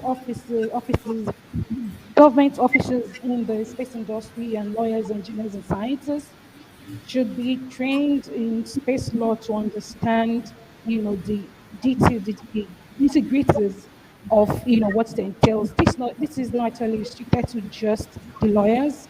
Even the scientists and engineers are not excluded.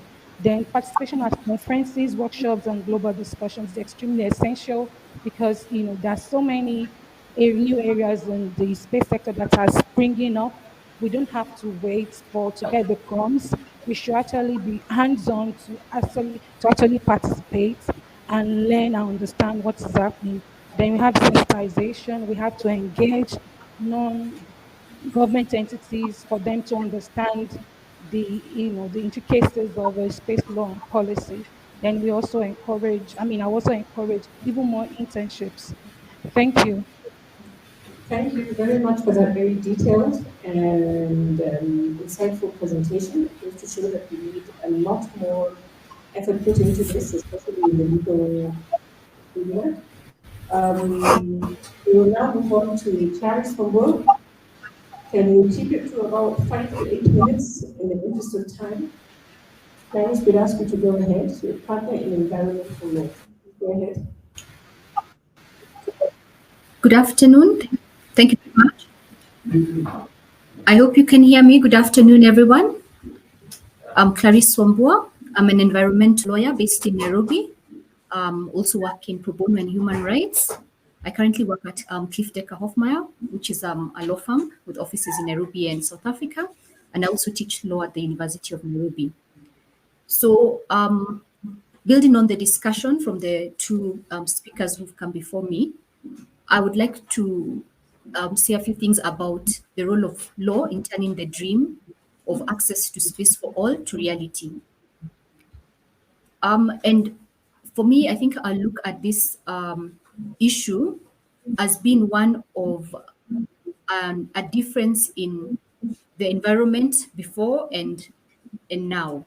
So in the past, space exploration was high cost, low volume, but increasingly and in the near future, it's going to be low cost, high volume. And this is because of developments in technology and the use of reusable rocketry. And we're seeing that the moon is increasingly becoming a destination of choice, with moon mining being proposed as a viable commercial enterprise. So based on this, what we are seeing also is that nations with the financial and technological advantage have an advantage over nations that have less of a history as spacefaring nations. And these are really developing countries and the developing world, the global south. And so there's a risk that these countries would be left out of the conversation. They would be outside the room, and they would lack access to the benefits of the countries and the commercial enterprises who are increasingly accessing the moon.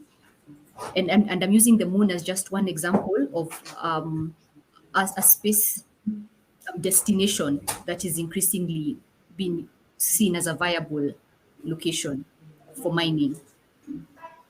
Now, what we see is that we have space treaties already in the 5 foundational treaties. We also have soft law principles that have been governing space. However, increasingly, due to the changing environment, and I think that one of the speakers before me, I think Selina had mentioned that there is now commercial enterprises, and the question of who owns space is increasingly becoming important.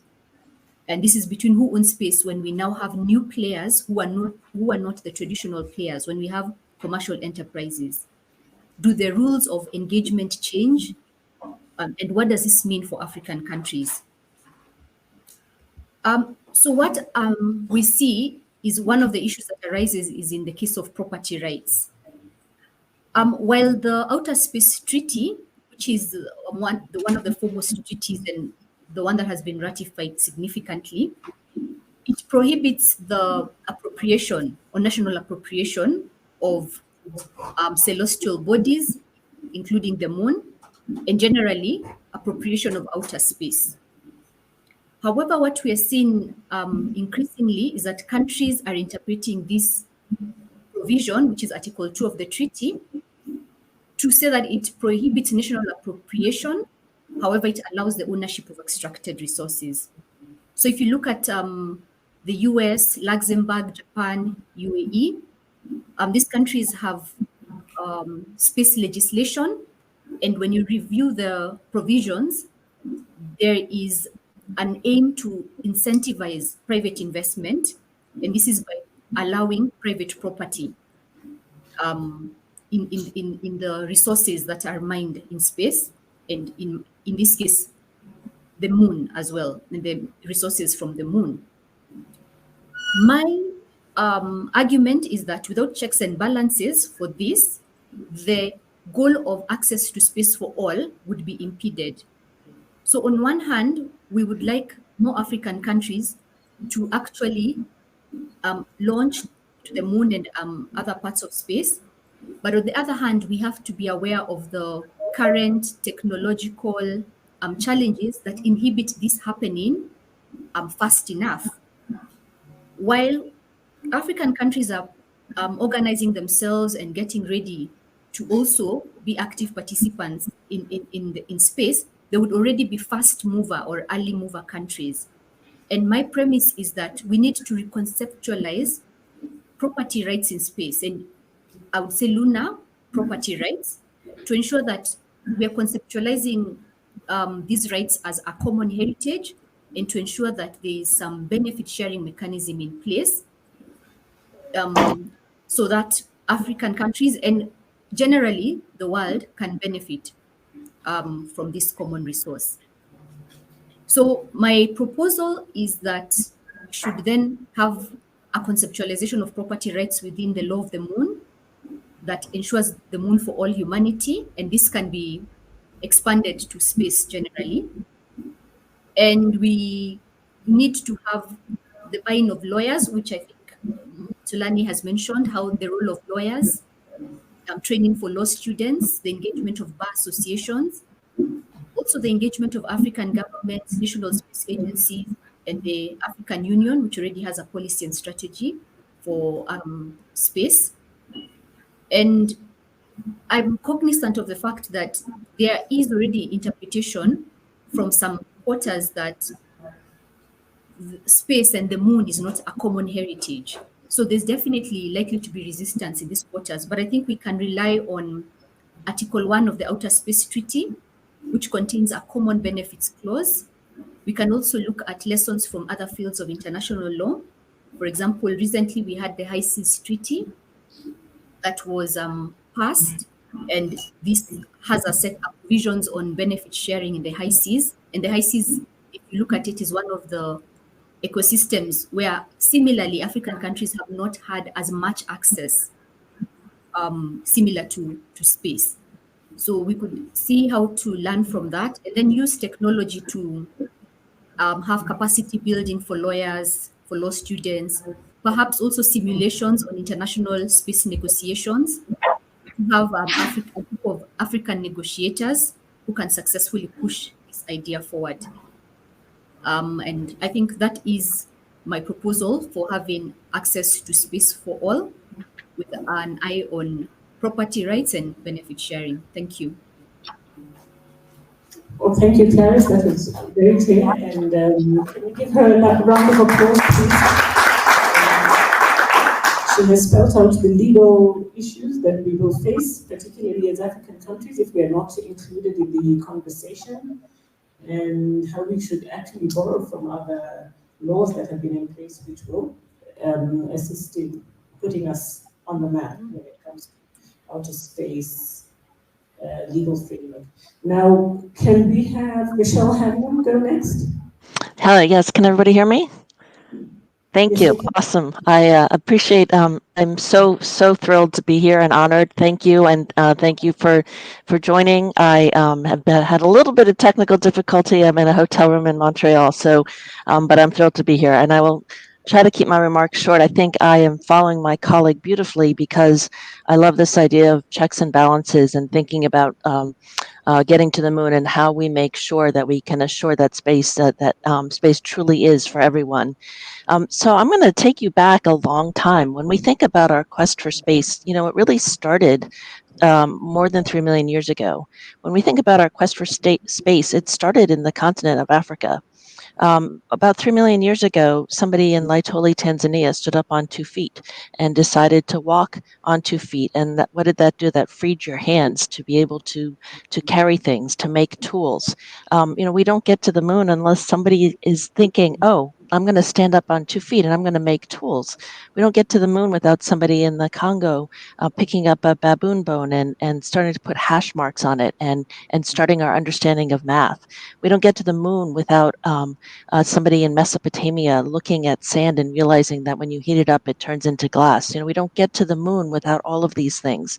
And so when we think about getting to the moon and those first boot prints on the moon and the first trip to the far side of the moon by Chang'e, we're really very short-sighted because we don't get to any of that without the entirety of our evolution of human history. And so when we think about the Outer Space Treaty, which my colleague so beautifully went through, and Article 1 says that space is the province of all humankind, we think it's not really articulating enough of what space actually is. Space has been our neighbor. We have lived in space for our species has lived in space for its entirety. Of course, space is for everyone. Of course, everything that we have done in space is an achievement that belongs to everybody. And of course, all of the accomplishments don't happen without being on the shoulders of the giants who came before us. And again, not to think back in terms of prehistory, not just the giants of the Apollo astronauts, but all of the astronomers and dreamers and philosophers, engineers, technicians that came before them. So when we talk about how we're going to achieve space for all, access to space for everybody, democratic access to space, I think the one way to do it is through heritage protection, understanding that everything, our entirety of human history in space is truly an accomplishment of all of human history. And so what can we do immediately all together is we can work to protect that history. Under Article 1 of the Outer Space Treaty, as you just heard, space is for everyone. Article 2 says you cannot own property in space. So what does that mean? That means we can't protect our heritage in space either. And it's because it fundamentally to say I'm going to stop people from hurting cultural artifacts, removing our history or erasing our history in space is limiting that free access that you have. So really think about it differently. What we need to do when we think about lunar exploration and space exploration in general is turn the tables. Don't think about property as some exclusive concept. Think of it as a conservationist concept, and don't think about taking the resources and exploiting them. Think about taking the resources and using them sustainably, thinking about intergenerational equities. So why do we think about heritage so much? I'm the co-founder and president of For All Moonkind and its Institute on Space Law and Ethics. A lot of people that I talk to say, okay, we have to slow this progress down. We're going too fast. The law can't keep up. That is a lovely thought, but we're not going to slow people down. So what are we going to do instead? We need to think about how we can articulate the ethical concepts that we want to see agreed to in space. And that it goes much deeper than law, and it should be much more broadly acceptable than law. And we would start at For All Moonkind with the concept of heritage, because everybody on Earth, 193 nations on Earth, have accepted the concept that we must protect cultural heritage, have accepted the concept through the instruments like the UNESCO World Heritage Convention that it is important to protect our heritage, that it creates a kindred spirit amongst us, that when we look at the pyramids of Egypt or the footprints in Laetoli, Tanzania, we don't think that's a Tanzanian event or an Egyptian event. We recognize those all as human achievements. And so we believe in creating this democratic access to space and assuring that space is for everyone. The way to start is to remind everybody that we are all a part of this great adventure of getting us to space.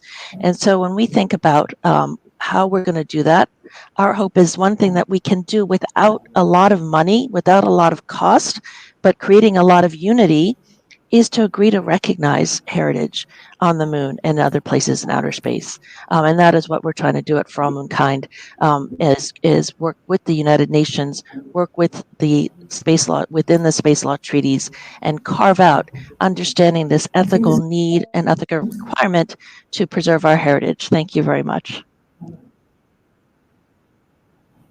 Thank you, Michelle. So we give a warm round of applause for that. Thank you, Michelle. That was a very insightful presentation. I particularly like the heritage protection. Thank you. Now we will move on to our last speaker of the day, Bolden.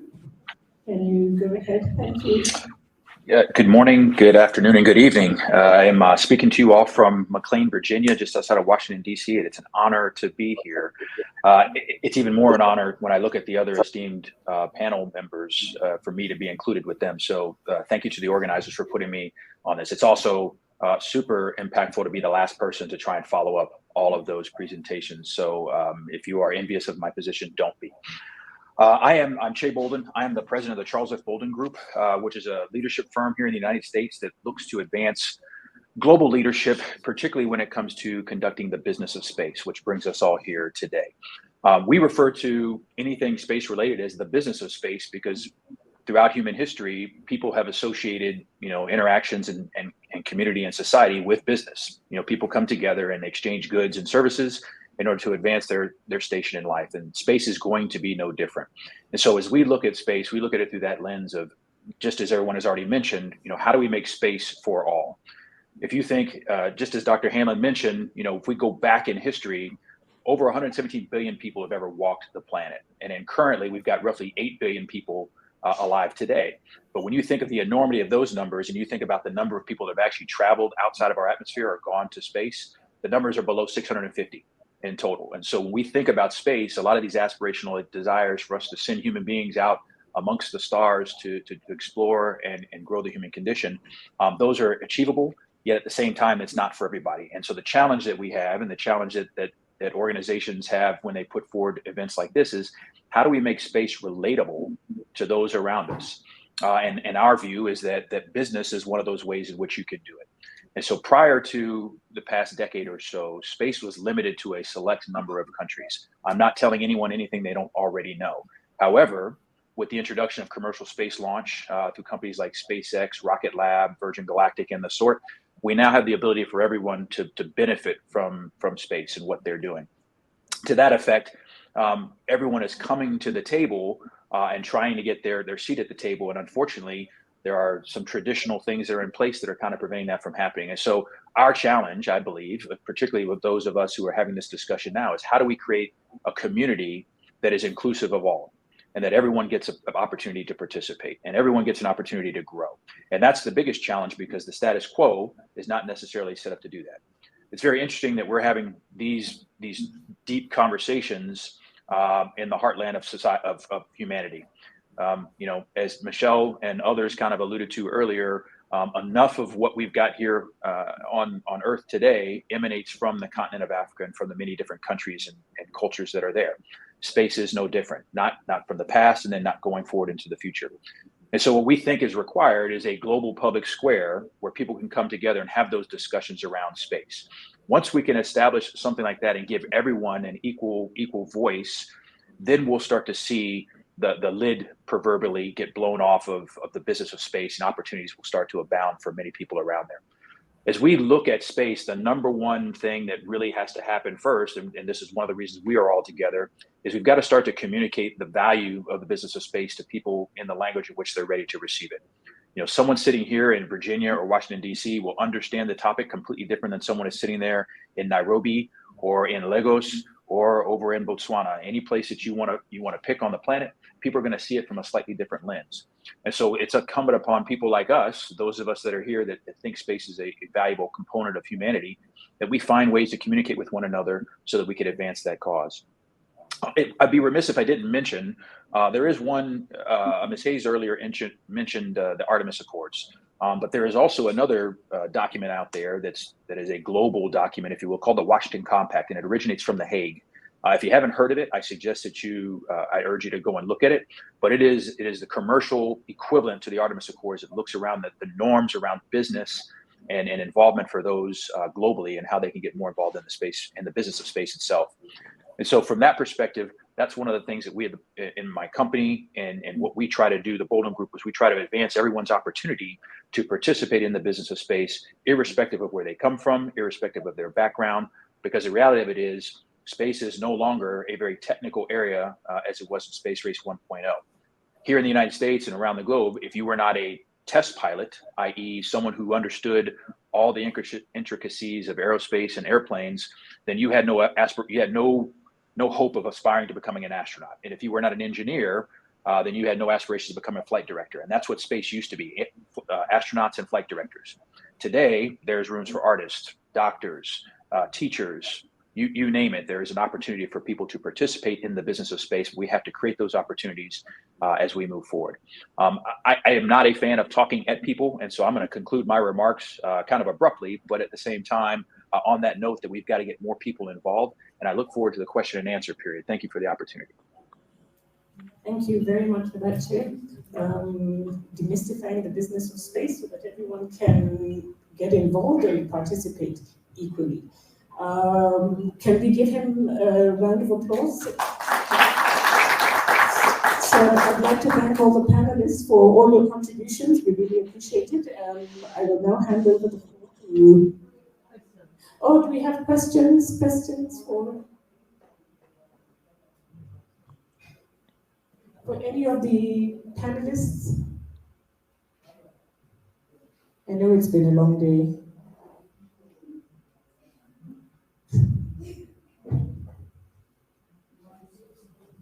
Yes, please.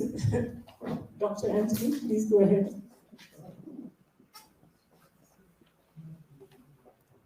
Okay, thank you. Let me thank the panelists for their presentations. I think mine will be a short one. It's also related to a presentation that was made in the morning and even later on in the afternoon. And when we are looking at all these things, we talk about the opportunities and everything, there's an issue of the commercialization and funding. For these things to develop, you need funding. And the funding seems only to come from the private sector, mainly. And then they're just interested in the exploration bit. They're not interested in the development of the industry, what do you call it? The ground rules and stuff like that. Then they're just interested in the places where they will make money from. So how can this challenge of funding be overcome? That's a general question. I'll try and take that one first. The issue of funding around space is a challenging one because unless you have a thing or a widget, i.e. a rocket or a satellite, it's hard to convince some people to see the larger vision of what space can provide. Space, once again, to take everybody else's words and kind of, to collate them down into something very succinct, it's a people problem. It's humans. And so how do you convince people to invest in humanity? That's really the challenge. If you can figure out how to crack that nut, let me know, because it's been a challenge for me for quite some time. But there is capital out there, both on the international stage. There's tremendous amounts of capital. It is finding that X, to go back to what Ms. Hayes said earlier, what is it that you're trying to do? Instead of focusing on the near term thing or widget, you need to focus on what is the end result? What is this going to do for my community, my city, my country, or humanity itself? And people are not putting, in my opinion, they're not putting enough of the why behind it. They're just looking at how to X their investment. I think if we think about people a little bit more often, it makes the investment go further and it makes it more sensible for people. I'll parlay off what Che was speaking about. Through my subsidiary, Oaseas Space, it's my tagline, solving for X, whatever your X is. And then in how that is in regard to funding, I think as we talk about a space program within different countries, we have to talk about the revenue stream. So if when you're talking about space-based technology, what is the potential revenue that can come out of that to enhance, overall humanity? So I think it's a different discussion. It's a little bit of a business discussion. I do think that there's a model here in the United States. Most people don't realize that it was the US government that actually funded a lot of the commercial space industry, and that it led to their success. So I do think that there is an opportunity for public-private partnership, working with government and commercial to enhance a space industry. Thank you. I have a question of Mark. We have Mark here from Casey in the room, and I'm wondering when we're thinking about capacity. How are the law schools here dealing with this issue of preparing and thinking through not just the current challenges, but the emerging challenges? How are they? Do you have any idea of what's happening in that space? Thank you. My name is Mark Ndonga. I'm from the Kenya Space Agency. Now, to be honest, we've not really engaged the academia in terms of the law faculty on the matters of outer space. We believe the number of experts we have in the country are the same, may not fit on my hand. We have one of our board directors, Madam Chesoni, who is a space expert and she's a lawyer. But other than that, we don't have a rich heritage of the same, and which is a challenge on us, I suppose. We need to start engaging the law faculties. I don't know if JQuat has a law program. Yes.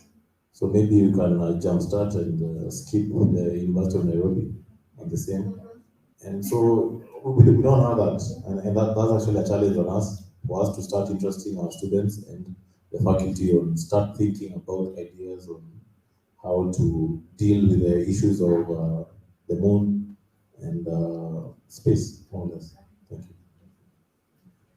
Thank you. One of the issues, I'm not sure, if you can answer, but do you know, I know that many schools in the US, to get around the time it takes to jumpstart a course, you have to create something else to go around the system. Is this a current practice in Kenya, or is it like you can find a way around the system to get something into the system until the board of trustees and the board moving forward? What's the process?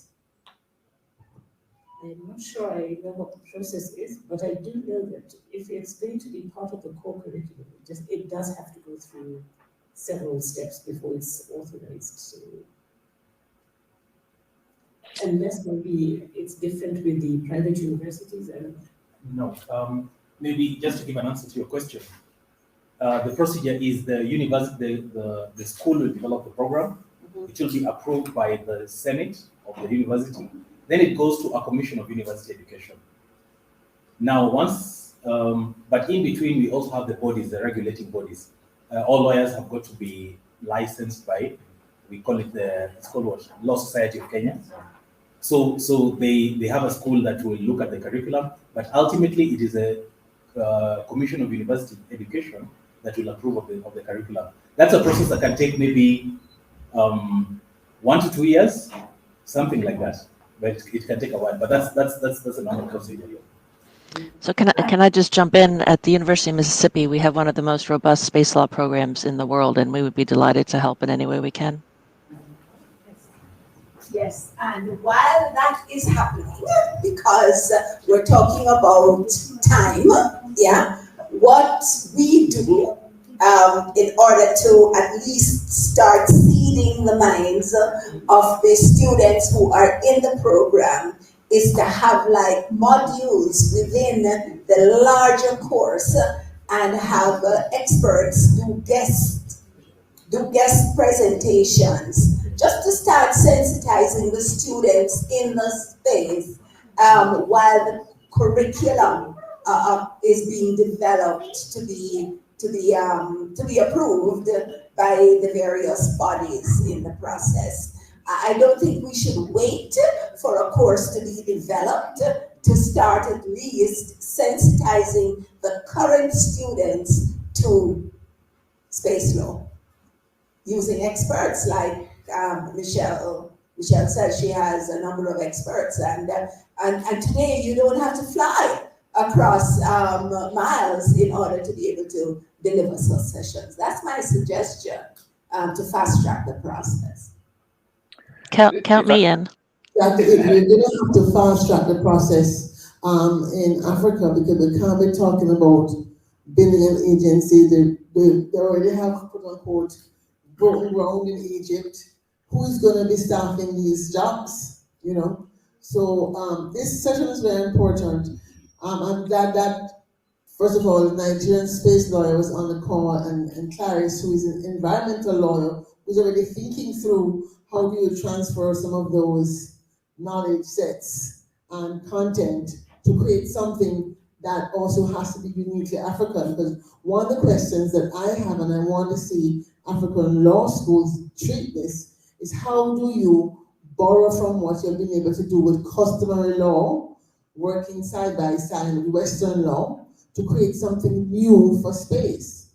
You have to think about property rights in a country where you have land which are tribally held, for example. It's just something we can learn from that process to approximate something that's going to be a property rights in space on the moon. We have to really think very critically about the future we want to create. 100 years from now, what does that look like if we have done it correctly? If I can interject here quickly, because I think we need to look at one thing that's glaring to me at least, and there's cultural differences in the way we approach this topic. And a lot of the discussion in the past 10 minutes has been around, law and policy and the establishment of it in order to provide a guide for people to move forward in the business of space. At least here in the United States in particular, we kind of do that the opposite way. And Dr. Hamlin and Ms. Hayes can attest to this. In the United States, and if the law or policy doesn't prohibitively tell you not to do something, then someone's going to figure out how to continue to skirt law and policy. And that's not necessarily a good or bad thing. It's just a thing. And so innovation in the business of space is what's going to propel us forward. And through that innovation, we're going to find out some good things and some not so good things. And then that's where law and policy really will come in and kind of bolster the advantages that I think that space and the business of space and space adjacency can bring for humanity across the board. And so from a cultural perspective, this is something that I think is important for all of us as we talk about the business of space. What is the culture of space? And that's going to be independent of Kenyan culture or Nigerian culture or even American culture in that regard. How do you make a global cultural phenomenon out of the business of space so that we can move forward together? I don't think that it will be helpful as far as moving forward if we think that we've got to put law and policy first. I think that we've got to kind of through trial and error determine where the best places are and start to move kind of like water as we move forward in this. Thank you. I'm not sure if you're hearing me, but I had this concept of doing the future of law series of simulations, if you will. Future of law series of simulations, if you will, where you really take it to the nth degree, because nobody knows what the future is going to be. There's no one future, so it'll be very, I think, useful exercise. Perhaps, Michelle, is something we can do at the Institute of Law and Ethics, a series of simulations, both quote unquote in person as well as with actors, if you will, playing out these parts, because it'd be good to use that sort of a improvisational, theatrical thing to give us some ways in which people might respond who are trained to think about these things, but then are thrown into a simulated environment. Because as you said, Jay, the technology is way beyond where the law and policy is. But we don't want to make too many mistakes as well, so as not to self-destruct as a species. So we have to find a way to walk and chew gum, as we'd say, and get it done. Thank you. Are there any more questions, concerns, considerations, or shall we release our panelists? I've had a rich discussion. So thank you so much, Montalani Fadahunti, Clarice Mambua, Selena Hayes, Jeb Bolden, and Michelle Hammond. Thank you so much for your time and for helping enlighten us, this group. We're trying to put this talk into action. So hopefully next year, this time, you'll hear of something that has been done to get us kick-started within the constraints of the bureaucracy in which we are embedded. Thank you again so much. Give them a hand, please.